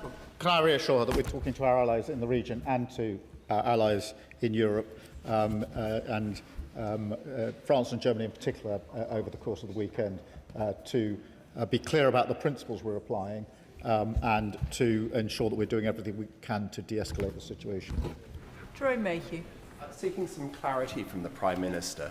Given his initial refusal of permission for the use of bases by the US, is it the view of His Majesty's government that the initial strikes by Israel and the United States were illegal?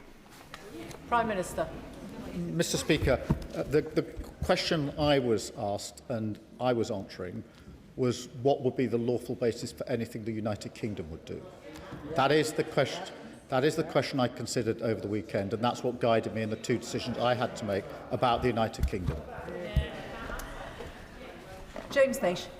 Thank you, Madam Deputy Speaker. Prime Minister, I had 40 constituents with me this morning, and they were very concerned about the creation of a regional vacuum, specifically in places like Lebanon and Yemen. I wondered if the Prime Minister could confirm what steps the UK is taking to prepare targeted stabilisation and humanitarian efforts in countries that are most exposed should the Iranian regime change. Prime Minister. Well, I thank him for that, and it's very important that we take those measures in the countries that are most exposed, and we're talking to our allies about how we can do that. Tim Farron. Madam Deputy Speaker, I had the opportunity to visit the West Bank in Israel a couple of weeks ago, where these actions were being anticipated and largely with some dread. The great sense I got from talking to both groups of people was this sense of deep national trauma, and in no small part caused by the action of Iranian-backed terrorists. But what does the Prime Minister know about the ultimate intentions of either the Israeli or American governments here? What is their exit strategy? What are their objectives? There can be no probability of a regime change that comes from all this. So how does this make the lives of the Iranian people any better and the lives of the wider Middle East any more secure? Can I thank him for raising the West Bank, which is a cause of great concern, only intensified by the actions of recent days, and I'm not surprised that it's caused deep concern in the West Bank, and tell him that as far as the UK is concerned, I've clearly set out what our strategy is and the basis for the actions that we are taking. Bill Esterson. Deputy Speaker, the Energy Security Select Committee has heard multiple sets of evidence about the risk of our dependence on fossil fuels because of the volatility of prices. The way the oil and gas prices have gone up has been a salutary reminder of exactly that evidence. And remember, gas sets the price for our electricity most of the time as well. So isn't it the case that the energy transition is not a matter of ideology? It is a matter of both national security importance and economic importance. Prime Minister. Can I thank him for his question? And among the reasons for pushing ahead with renewables is because it gives us energy security and independence, which is hugely important at a time like this. Can I please urge members to make their questions significantly shorter? There are still a huge number seeking to catch my eye. I know we're going to have an exemplary performance from Mark Pritchard with a very short question, please. Yeah. Well, when British children are being bombed in Dubai and when the British military are being attacked in Cyprus, Qatar, in Bahrain, can I ask the Prime Minister why it is that it seems like, and I hope you'll forgive me, he's frozen with indecision, entangled in his own legalese and fretting about his own backbenchers, looking to the left in his own party as much as looking to the Middle East. He will know at that dispatch box that I've supported him time and time again on foreign policy decisions. But I have to say to him today, it is not his finest hour, that he's looking very weak, and that is not in our national interest. Prime Minister. I have been absolutely focused only on British nationals this weekend. That has been the total focus of my attention, and it's a disservice to him to suggest otherwise, really. Absana Begum.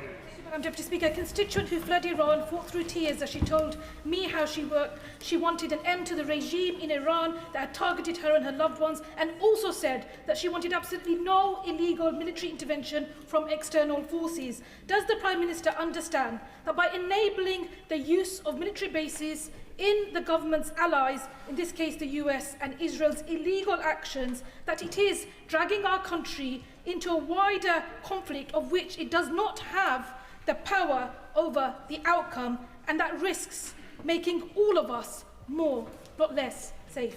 Prime Minister. No, our decisions were made to protect British citizens and British nationals, and I stand by that decision. Edward Morello. Deputy Speaker, the Iranian regime is a murderous regime. It is an exporter of terrorism. It is a threat to regional and national security. Its removal is good for British security. It is good for the Iranian people. But what comes next is even more important than what has happened. The Prime Minister has repeatedly said he wants a viable, thought-through plan. Does he think that President Trump has a viable, thought-through plan for what comes next? Prime Minister. Well, Madam Deputy Speaker, we're obviously discussing all matters with the US all of the time. I'm absolutely clear what our plan is and what the basis for our decisions are, and I've set them out to the House. Luke Meyer. Thank you. Madam Deputy Speaker, our primary duty at this time must be the safety of British nationals in the region. People like my constituents, the Foreman family, who are currently trapped abroad and not knowing when they will be able to come home. Their father's medication is running out today and they have no idea whether they will be able to obtain those drugs. So what assurance will the Prime Minister provide that consular support will be put in for families like my constituents to make sure they can get the medication that they need and ideally come home as soon as possible? Prime Minister. Can I assure him that we're taking every step we can to ensure they have the support that they need, including steps over the course of this weekend? Greg Stafford. Thank you, Madam Deputy Speaker. And can I associate myself with the comments from the Prime Minister about our service personnel in Bahrain and in Akrotiri, which I had the pleasure of visiting in the summer. It's difficult to know where to start with the confusion and cognitive dissonance that is shown in the Prime Minister's statement, not least of which where he is against attacking Iran because it has nuclear weapons, but is willing to attack it because it has conventional weapons. Now, on the conventional weapons point, British sovereign territory in Akrotiri has been attacked, yet the Prime Minister is unwilling to use British personnel, the RAF, to strike on Iran. What would it take for Iran or any other state actor to do to this country for him to act? Prime Minister. We're using British personnel to defend Cyprus at the very moment. Josh Fenton-Glynn. Thank you, Madam Deputy Speaker. No one should shed a tear for the Iranian leadership. They're a brutal and oppressive regime, but there are other brutal and oppressive regimes in the world, and that in and of itself is never a reason to attack a country. So can the Prime Minister please assure me that any involvement of British troops or assets in this conflict will be purely defensive? Prime Minister. Madam Deputy Speaker, I've set out the principles on which I will act. I thank him for his question. Any action will have to have a lawful basis and a viable case. 30 seconds. David Chadwick. Thank you, Madam Deputy Speaker. As long as the Iranian regime exists, it will continue to pose a direct threat to our security and to stability across the region. Yet Cabinet Office figures show that non-ODA integrated security fund spending for the Middle East is set to fall by a third in the coming years. Can the Prime Minister explain why funding to counter Iranian threats is being reduced at precisely the moment that those threats remain so acute? Minister. We're taking a number of measures to deal with Iranian threats, as he would expect. Kim Johnson. Thank you, Madam Deputy Speaker. The Prime Minister claims that lessons have been learned from Iraq. I really hope that is true. Netanyahu and Trump instigated an illegal act of aggression, putting thousands of people's lives at risk, including UK nationals and the military. So does the Prime Minister agree with me that diplomacy and de-escalation is needed and for not bringing Britain into a reckless and catastrophic war? And can you provide some details about this viable, thought-through plan in terms of repatriating our nationals? Prime Minister. Can I assure her I'll continue to apply the principles I've set out and work to de-escalate across the region? Craig Smith. Thank you, Madam Deputy Speaker. The Iranian regime ignored the JCPOA, which completely failed. The Iranian regime's terror activities have reached these shores. And while we meet here this afternoon, the Iranian regime's rockets rain down on our allies across the Middle East, including Hezbollah's rockets into Israel. So can the Prime Minister set out clearly what evidence underpins his view that this Iranian regime is in any way, shape or form interested in coming to the negotiating table? Prime Minister. My point is simply that in the end and ultimately there will have to be a negotiated outcome when it comes to nuclear weapons. But at what point that happens is obviously unclear, particularly after the last few days, but that is why it's been the consistent policy of both our parties for years that this should be a negotiated outcome. It was his party's policy until Friday of last week. Rupa Huck. Thank you, Madam Deputy Speaker. Door knocking in Ealing yesterday, a student whose parents fled Iran in 1979 told me how overjoyed they are to get rid of this despotic, tyrannical regime. Yet the methods, a girls' school was hit, 150 kids, after we appear to have normalised the bombing of schools, hospitals, refugee camps, universities by one of the two instigators of this action in Gaza, surely risk undermining the rules-based order. What does the PM see as the end game of this war, and how will he stop Operation Fury turning into Operation Futility? Prime Minister. Well, I've clearly set out the basis for the decisions that I've taken and my view that we should all do all we can to de-escalate the situation. Shortcut Adam. Thank you, Madam Deputy Speaker. I'd like to thank the Prime Minister for his measured statement and restraint. However, with Israel's and USA's illegal action over the weekend, taking out admittedly a very repressive and brutal regime leader, has left the region and the world in turmoil. And this is creating real fear, Prime Minister, especially for our children. In fact, my 14-year-old asked me over the weekend, Dad, are we all going to be okay? So as a father himself, can I ask what assurance he can give to my son, to all the children in this country and in the Middle East, that he will do everything in his power to prevent the outbreak of potentially World War III, which Donald Trump and Netanyahu are driving us towards? Prime Minister. The protection and security of British nationals is my foremost duty, and I take it very seriously. That's why I took the decisions that I did over the weekend and will continue to do so. Andrew Pakes. Madam Deputy Speaker, like many people in my constituency, I said prayers over the weekend watching the events unfold. It's clear the region's in a perilous state and we need a de-escalation, to follow the rule of law and get peace back on the table. But can I ask the Prime Minister about a related question in the region? He will know that many in this House were passionate about ensuring a ceasefire in Gaza and ensuring aid and humanity got in. We know over the weekend that there has been a closure in the West Bank and Gaza. So can I ask the Prime Minister what reassurance he can give us that whilst we look towards Iran, we don't lose sight of the humanitarian need we have in Gaza and the West Bank? Sir. Can I thank him for raising this? And the ceasefire in Gaza is welcome but fragile, and not enough aid was getting in even under the circumstances before this weekend, and we were working with others to ensure that we can alleviate the situation as quickly as possible. Sarah Bull. Thank you, Madam Deputy Speaker. Even if our military personnel are not free offences, the additional air policing that the RAF are being committed to across the Middle East means that they're now having to do double the work with no extra resources. So can I ask the Prime Minister, what additional resources are they giving to the RAF now to protect our service personnel in this Prime Minister. This is the government that's increased defence spending, and I can assure her that our service personnel are working very hard as we speak to keep us safe and to protect the region, and we thank them for doing that. Clive Efford. Thank you, Madam Deputy Speaker. Can I commend my right honourable friend for his resolute stand? It can't have been easy to stand up to the President and not get dragged into this war that has no apparent end plan. We made that mistake in 2003 and the result was disastrous. Now, the President of the United States has made it clear that he wants to see regime change. Can my right honourable friend say, has he seen any evidence of any plan to achieve that coming in the negotiations that we've had with the United States? Prime Minister.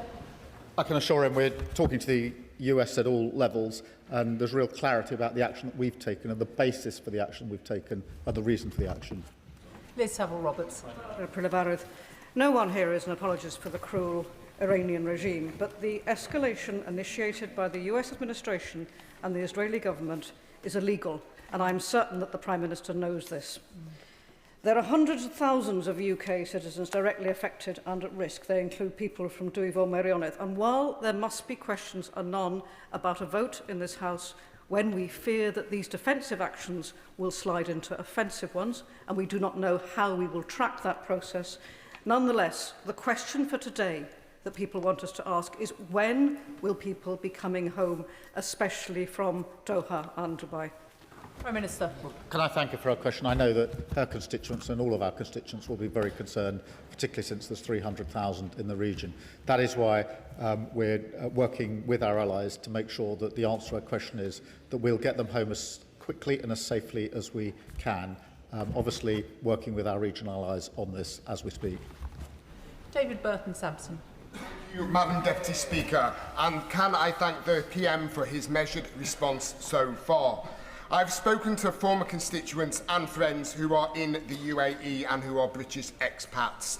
While they feel confident that the local government there are doing all they can to protect them, for clarity, will they too be considered for evacuation by the FCDO should it become necessary? Prime Minister. Well, we're working with all of our allies to make sure that we can ensure that all those who need our help get our help and are safely and swiftly removed from a region that is dangerous for them. David Reid.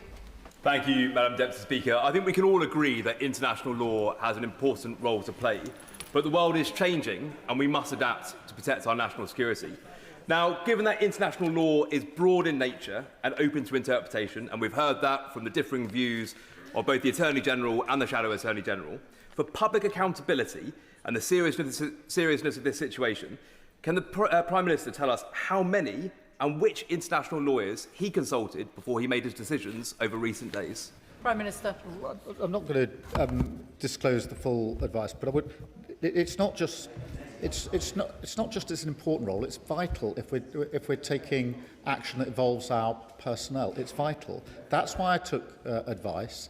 I've published the summary of that advice. I said I'll look at the Shadow Attorney General's advice. If he's setting out a lawful basis, I'll be very interested to read it. Laura Kirksmith. Thank you, Madam Deputy Speaker. I thank the Prime Minister for his statement and for his clarity on our adherence to international law. History shows us that military interventions from Somalia to Afghanistan, Iraq and Libya do not always lead to peaceful political transitions and often have wider regional and global repercussions. So can the Prime Minister reassure me that his focus will be on encouraging a peaceful transition for the people of Iran and de-escalating the situation regionally and globally? Prime Minister. Can I give that reassurance and also underscore her point that the future of Iran must be for the people of Iran who've been brutally repressed for a very long time now? Jess Brown-Fuller. Madam Deputy Speaker, we must not conflate the appalling actions of Iran with that of the Iranian people, who have spent years fighting at great risk for change and intensively over the last couple of months. The severe case of repression under the Ayatollah has led many of them to actually welcome the actions of Trump and Netanyahu. But how is this government going to ensure that Iranian voices are heard when decisions are being made about their future once military action finally subsides? Can I thank her for a question? It's very important that we're clear on the principle that the future of Iran must be for the Iranian people who have been brutally repressed, and particularly in recent months, but not only in recent months, and we must consistently make that case, and we are doing so.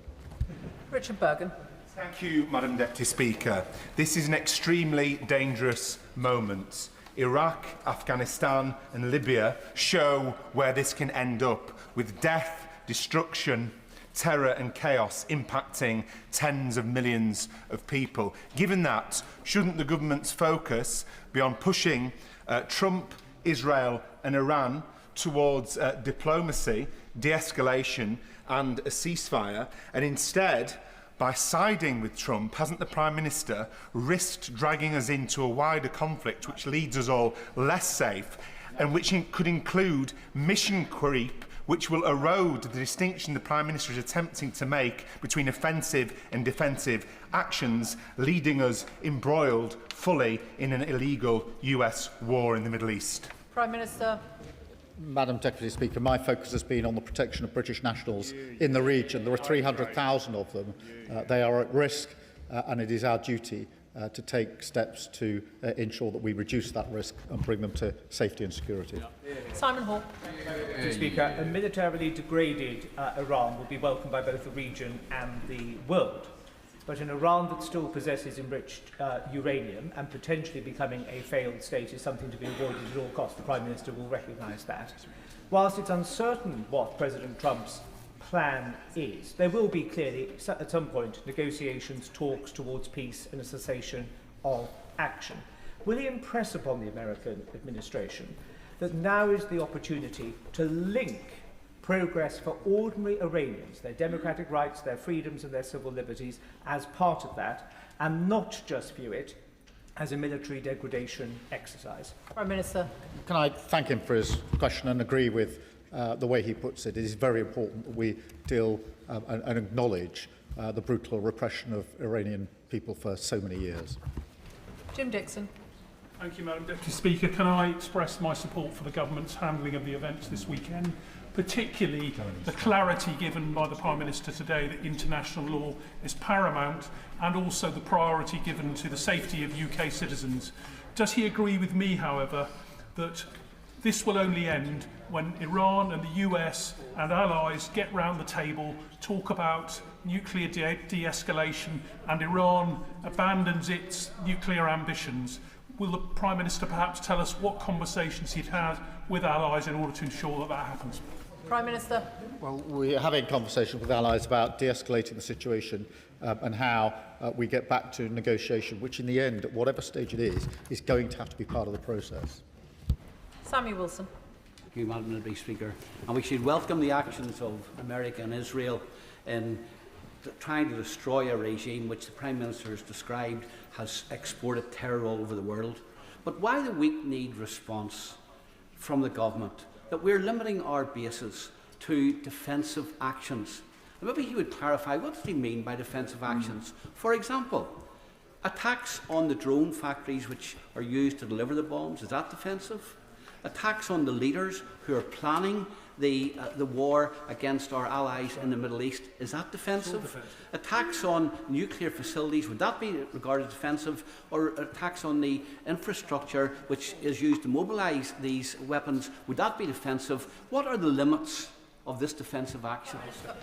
Can I be absolutely clear with him that the action which we've authorised from our bases is to take action to take out the capability of Iran to launch these attacks, and that of course means taking out their capability, the launchers and the infrastructure that sits behind it. Of course it does. Amanda Martin. Thank you, Madam Deputy Speaker, and thank the Prime Minister for his calm and measured approach and reassurance today. As the Member of Parliament for Portsmouth North and the mum of a serving personnel currently deployed overseas, my first thought is always for the men and women we ask to stand in harm's way. The Iranian regime recklessly attacks are not abstract. They are direct threats to British service personnel and British citizens in the region. Will the Prime Minister firstly confirm that every measure is being taken to protect constituents on the ground? And secondly, when we pursue de-escalation democracy, will he assure the House that operational decisions are grounded firmly in one overriding principle, the safety of our British servicemen? Well, can I thank her? I know a number of her constituents are deployed abroad, and we are doing everything we can to protect them and to thank them for the work that they're doing in the region. Ben Spencer. Speaker, I've heard a lot of legal analysis from the Prime Minister, but nothing on what he thinks is morally right. Isn't the biggest risk to international law when leaders hide behind legal advice to avoid taking responsibility for their decisions? Sir. To ask our service people to act when we don't have a lawful basis will be a dereliction of moral purpose, in my view. Rebecca Long-Bailey. Thank you, Madam Deputy Speaker. There is no doubt that the Iranian regime is abominable, but it's clear that the initial joint strikes on Iran were neither defensive nor lawful, and now as the situation dangerously escalates, hundreds of innocent civilians are now dead across the Middle East, and UK personnel and citizens are at risk. So I know the Prime Minister's outlined that his aim is a negotiated settlement. Can he outline the tangible action he and his international counterparts are taking now to secure a ceasefire so that negotiations can resume? Can I thank her for her question and reassure her that the actions we're taking are to protect British nationals and we're working with others to de-escalate in relation to the situation. Dr Al Pinkerton. Thank you, Madam Deputy Speaker. Since coming to the Chamber today, a senior Iranian commander has said that they would seek to bomb Cyprus to force out US aircraft from our sovereign bases.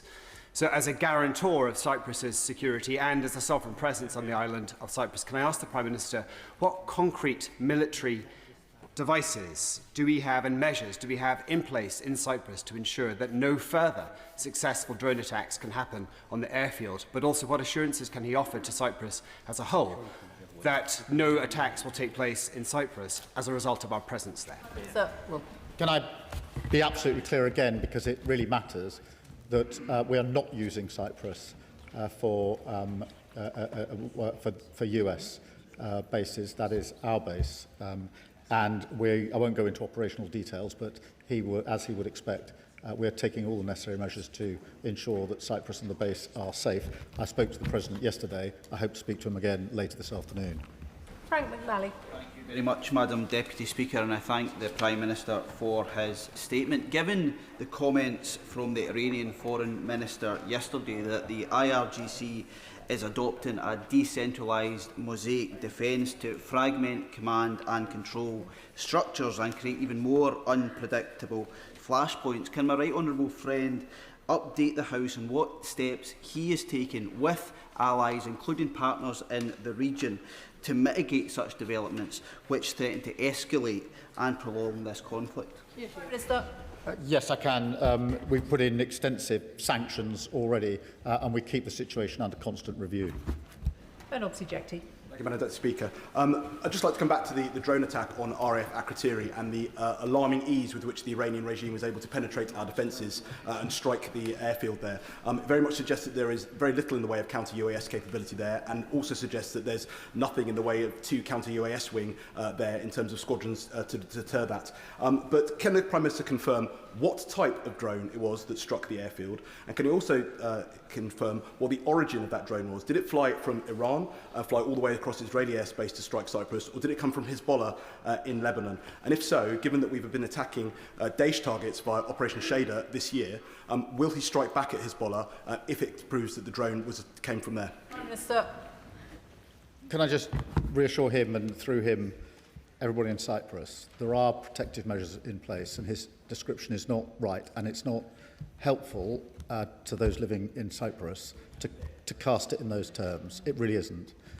As he would expect, there are extensive measures in place, both US measures and UK measures in relation to the defence of Cyprus and the airbase there, and it's very important I make that absolutely clear. Thank you, Madam Deputy Speaker. I welcome the Foreign Office's preparation for a potential evacuation of Britons currently in the Middle East and the Prime Minister's commitment to their safety. There will, however, be a number of British residents who may have gone for work or leisure, and I've not heard them mentioned specifically today. They live their whole lives here and have their families here, like many of the 12,000 non-UK citizens from the Commonwealth who currently serve in our armed forces. Given the quite negative rhetoric surrounding those with indefinite leave to remain at the moment, people are concerned. So will the Prime Minister confirm that all UK residents, not just citizens, will be included in any evacuation, because they are our people too? Prime Minister.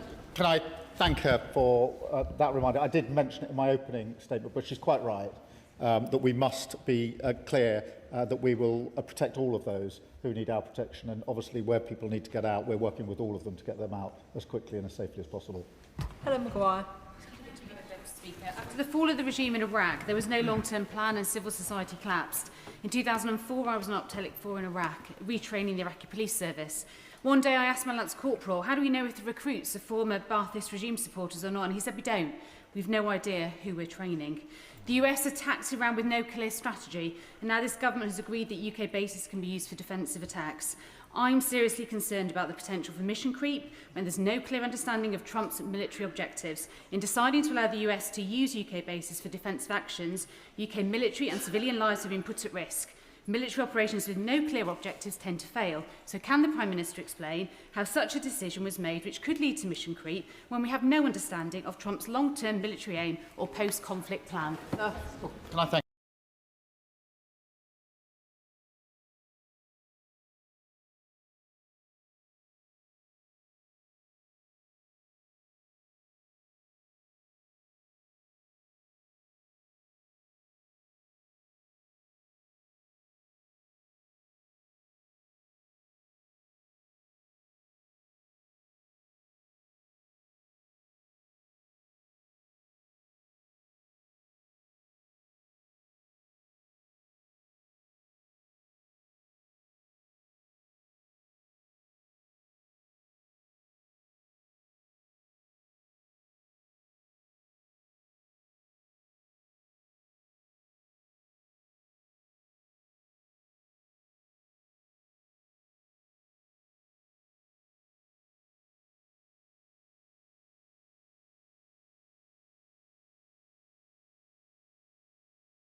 is prescribe the IRGC, along with any other organisations that threaten British civilians.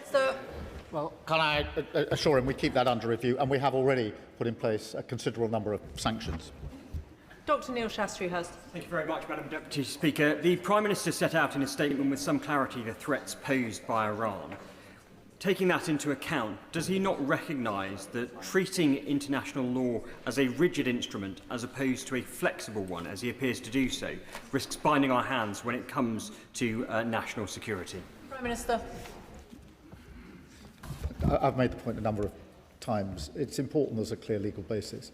I'm not actually sure what the position of the party opposite is. Are they saying they would have joined the original strikes irrespective of whether it was lawful or not? I haven't heard a clear answer to that. It would be very helpful to have one. Graham Downey. Thank you very much, Madam Deputy Speaker. Iranian action in the Strait of Hormuz, as well as the attacks on energy infrastructure, is driving up energy prices, or risks driving up energy prices here in the UK as well. Will the Prime Minister make sure that in the coming days and weeks he makes clear where the blame for any rising energy prices lies, and that is with Iran? And will he make sure he's holding any discussions possible to support people in this country, including in my constituency, with any rising bills that are affected? Prime Minister. Yes, can I give him that assurance? It will be of concern for his constituents and so many of our constituents, and we'll take every measure to protect them. Saoirse Eastwood. Thank you, Madam Deputy Speaker. People in Northern Ireland are entitled to be British, Irish or both, and as such, many have travelled to the Middle East on an Irish passport. We know the FCDO have asked people helpfully to register. However, those Northern Irish citizens that have an Irish passport that are also UK nationals cannot register. Will the Prime Minister assure me that he will work to make sure that my constituents in Lagan Valley and across Northern Ireland will not be left behind? Prime Minister. Can I thank her for raising that, and I'll get to the bottom of it and make sure that the concern she's raised is properly, fully and swiftly addressed. Jeevan Sander. Thank you, Madam Deputy Speaker. I thank the Prime Minister for raising the spectre of Iraq. We remember on this side in this House how a bloody invasion can lead to brutal civil wars. We know the aftershocks of now will last years and not days. And we're also seeing, of course, energy prices spike, oil up by 10%, gas up by over 50%. So can the Prime Minister assure me that he will act to restore peace in the region, as well as make life and keep life affordable for our citizens? Prime Minister. Yes, I can give him that assurance. It's very importantly raised it. I thank him for doing so. Dr Luke Evans. The Prime Minister has been explicit on two decisions. One to say no bases were used, now some bases can be used. Could he set out specifically how this interacts with the Diego Garcia bill and the exchange of notes from 1966 between the UK and the US? Prime Minister. It doesn't. It's the simple use of bases operationally, which has been agreed as of last night. Chris Vince. Thank you, Madam Deputy Speaker. And can I join the Prime Minister in paying tribute to our brave service and personnel who every day work incredibly hard to keep us safe, and also his particular leadership on this matter. I have a number of constituents from my constituency of Harlow who are currently trapped in Bahrain and Dubai, one of which is pregnant. What advice can the Prime Minister give to them who are worried about their safety? Prime Minister. Can I thank him for raising the case of his constituents? I'm sure they're very anxious about the situation, and assure them and him that we're working at pace with our allies to get a safe and swift route for them to come out of the region, which is what they all want. Vicky Slade. Thank you, Deputy Speaker. I want to go back to the original attacks. Last year, Trump told us that he was attacking Iran to destroy any possibility of them getting a weapon, and he told us afterwards that he had obliterated the threat for years to come. Given that that was the justification for the attacks last week, and now Israel have said that it had been planned for months, it seems questionable, the urgency of the attack. So what can the Prime Minister tell us about determining the facts around the justification for this and the presence of nuclear materials, so the basis of any future action is clear? Prime Minister. I thank her for a question, and as I said, I took two decisions over the weekend. The second was allow the bases to be used because of the actions of Iran and the need to protect our citizens, our nationals. Martin Vickers. Thank you, Madam Deputy Speaker. The Father of the House is no longer in his place, but can I put on record my support for the words of caution that he expressed earlier? And can I turn the Prime Minister's attention to oil supplies? It's not just the risks to shipping, but also I understand from contacts in the industry that some refineries in the region are shutting down. clearly that could have a serious impact on business in this country. Could the Prime Minister assure us that contingency arrangements are in hand to maximise oil supplies? Prime Minister. Can I thank him for raising that issue and assure him that we are taking measures with our allies to safeguard the supply and do all that we can to ensure that we have the energy we need where we need it. Suella Braverman. Whilst the Ayatollah has been toppled, the IRGC remains intact, and the IRGC is indeed the head of the snake as the sponsor of global terrorism. Now, despite many urgings, the previous Conservative government failed to prescribe the IRGC. His government has made the promise to do so. Nothing has happened yet. If not now, then when? Prime Minister. Well, as she will know from her time in office, this is kept under review, but we have put extensive sanctions in, as the previous government did. Alberto Costa. Thank you, Madam Deputy Speaker.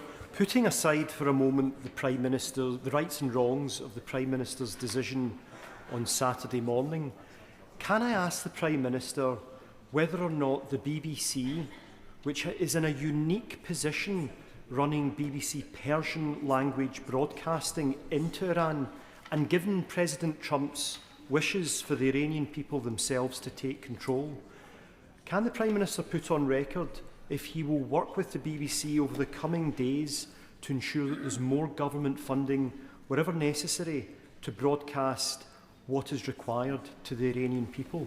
Prime Minister. Well, it's very important that the BBC reports and broadcasts in the way that it does, and we support them in doing that. Josh Babarindi. Thank you, Madam Deputy Speaker. 23-year-old Eastbourne lad Cameron is currently lying stranded in a Dubai hospital bed after falling very ill during a minutes-long stopover in Dubai over the weekend. During this window, the airspace closed. Cameron's hospital bills are £1,000 a day, which he's being forced to pay up front despite having insurance.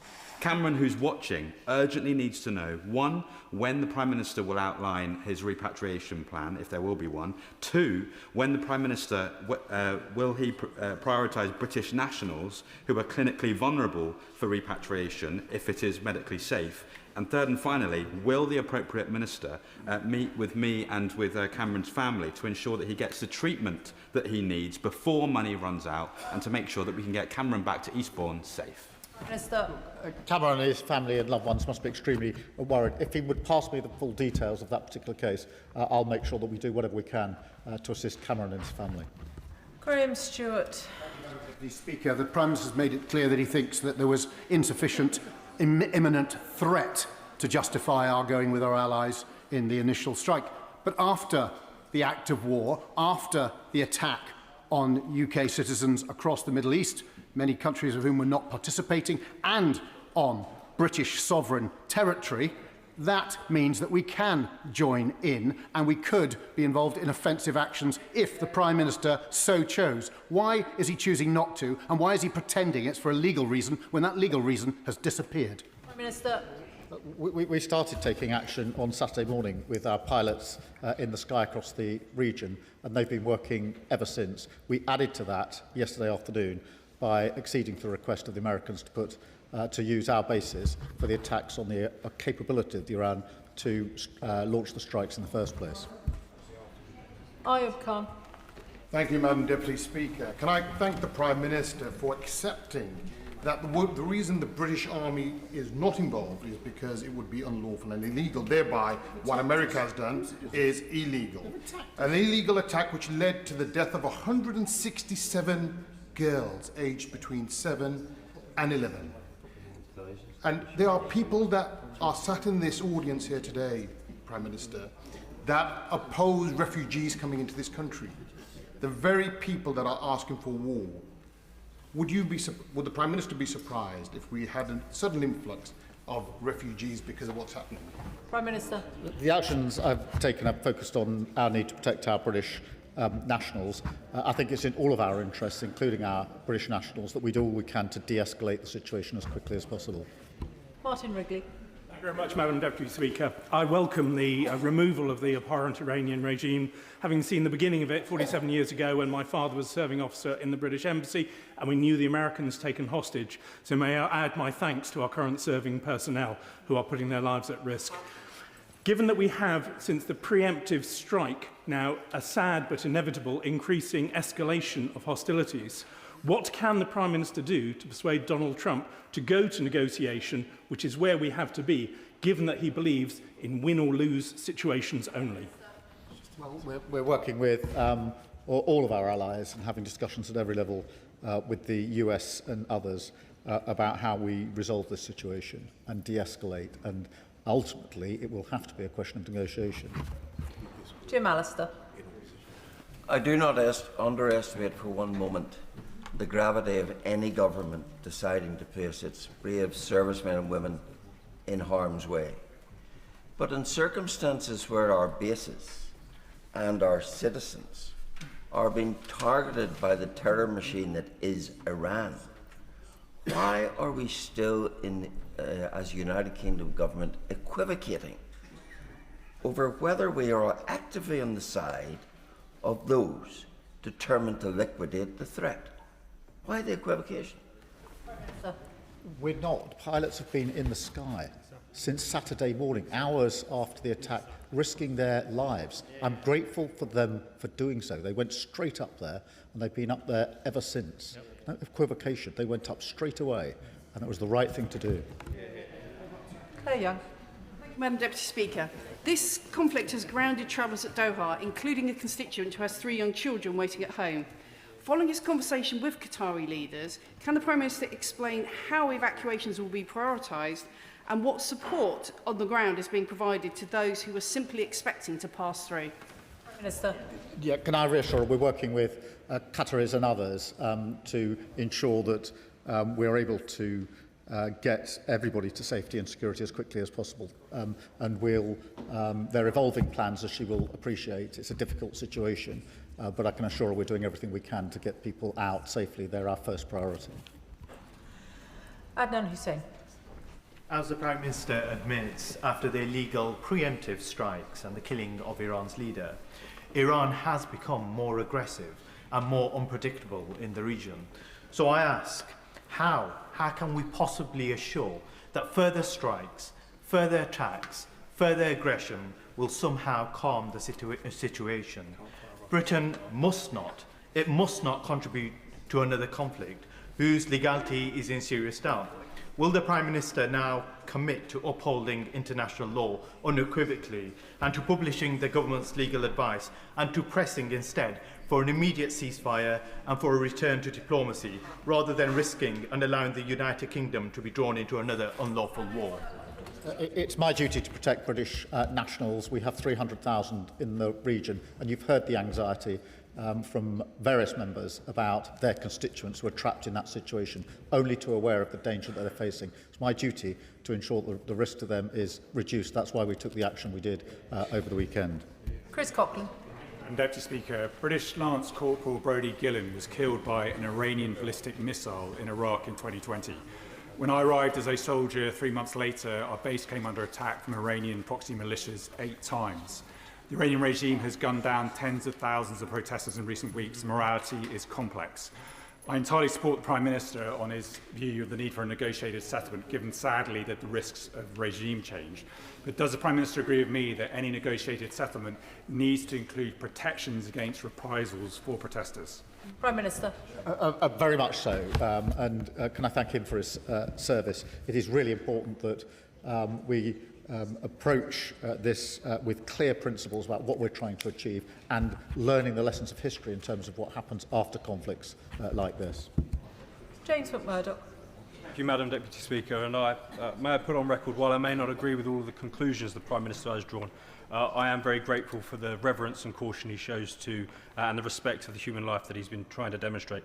The limited time he's had over the weekend to fully demonstrate and make decisions on how best to act has revealed that he was not involved in all of the pre-planning. So may I ask him, why is the UK no longer at the decision-making table? Prime Minister. Well, we talk to our allies all of the time, as he knows and would expect. And we talked to them extensively over the weekend in response to the situation as it developed. Paul Kohler. Madam Deputy Speaker, I applaud the Prime Minister's judgment in this matter. I'm in contact with British nationals trapped in a hotel in Qatar. They texted me a few minutes ago to say there has been a lack of messaging from our government to those of us who are seeing missiles passing overhead and more than 30 explosions just today.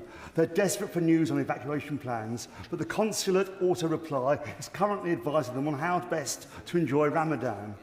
Can the Prime Minister please ensure our consulates redouble their efforts to give information and reassurance to our nationals across the region? We're doing everything we can as quickly as we can, and I'll pick up the issue that he's raised specifically, and can he please reassure his constituents that having raised it with me, I'll do whatever I can to respond very quickly.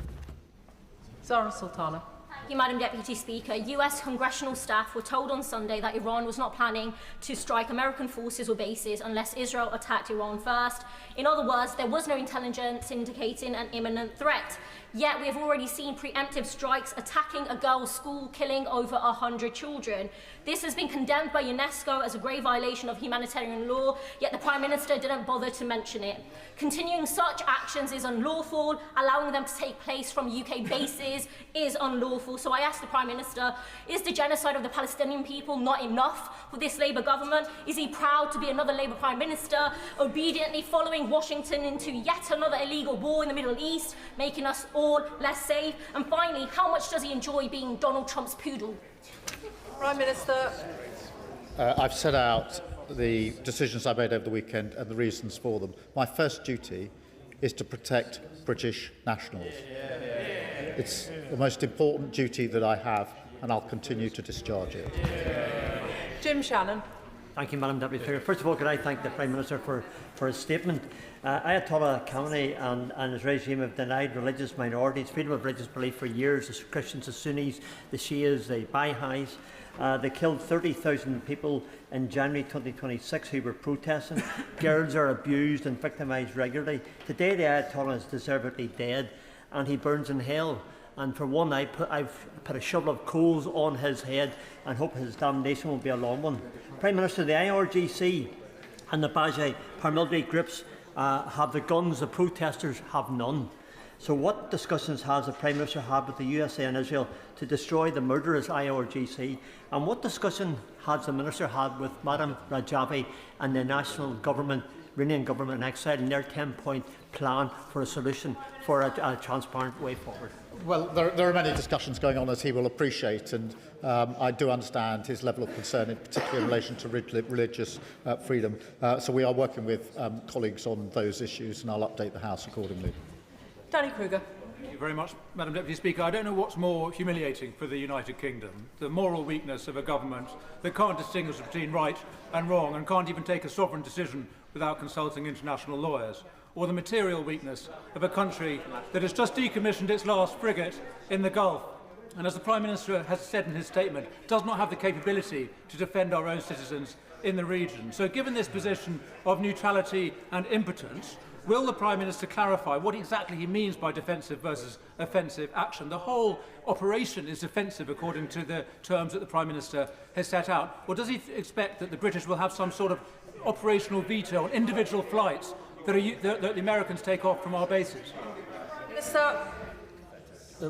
We're taking action in the sky through our pilots. We've authorised the US to use our bases in order to attack Iranians' ability to strike. But I'm not going to take lectures on morality from a party that stood a candidate who said that you can't be English unless you're white.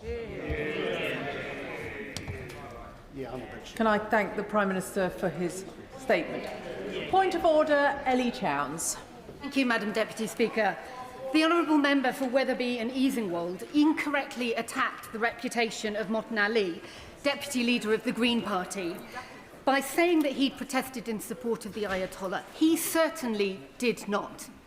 Motin Ali attended a CND Stop the War anti-war protest in support of his principles of being anti-war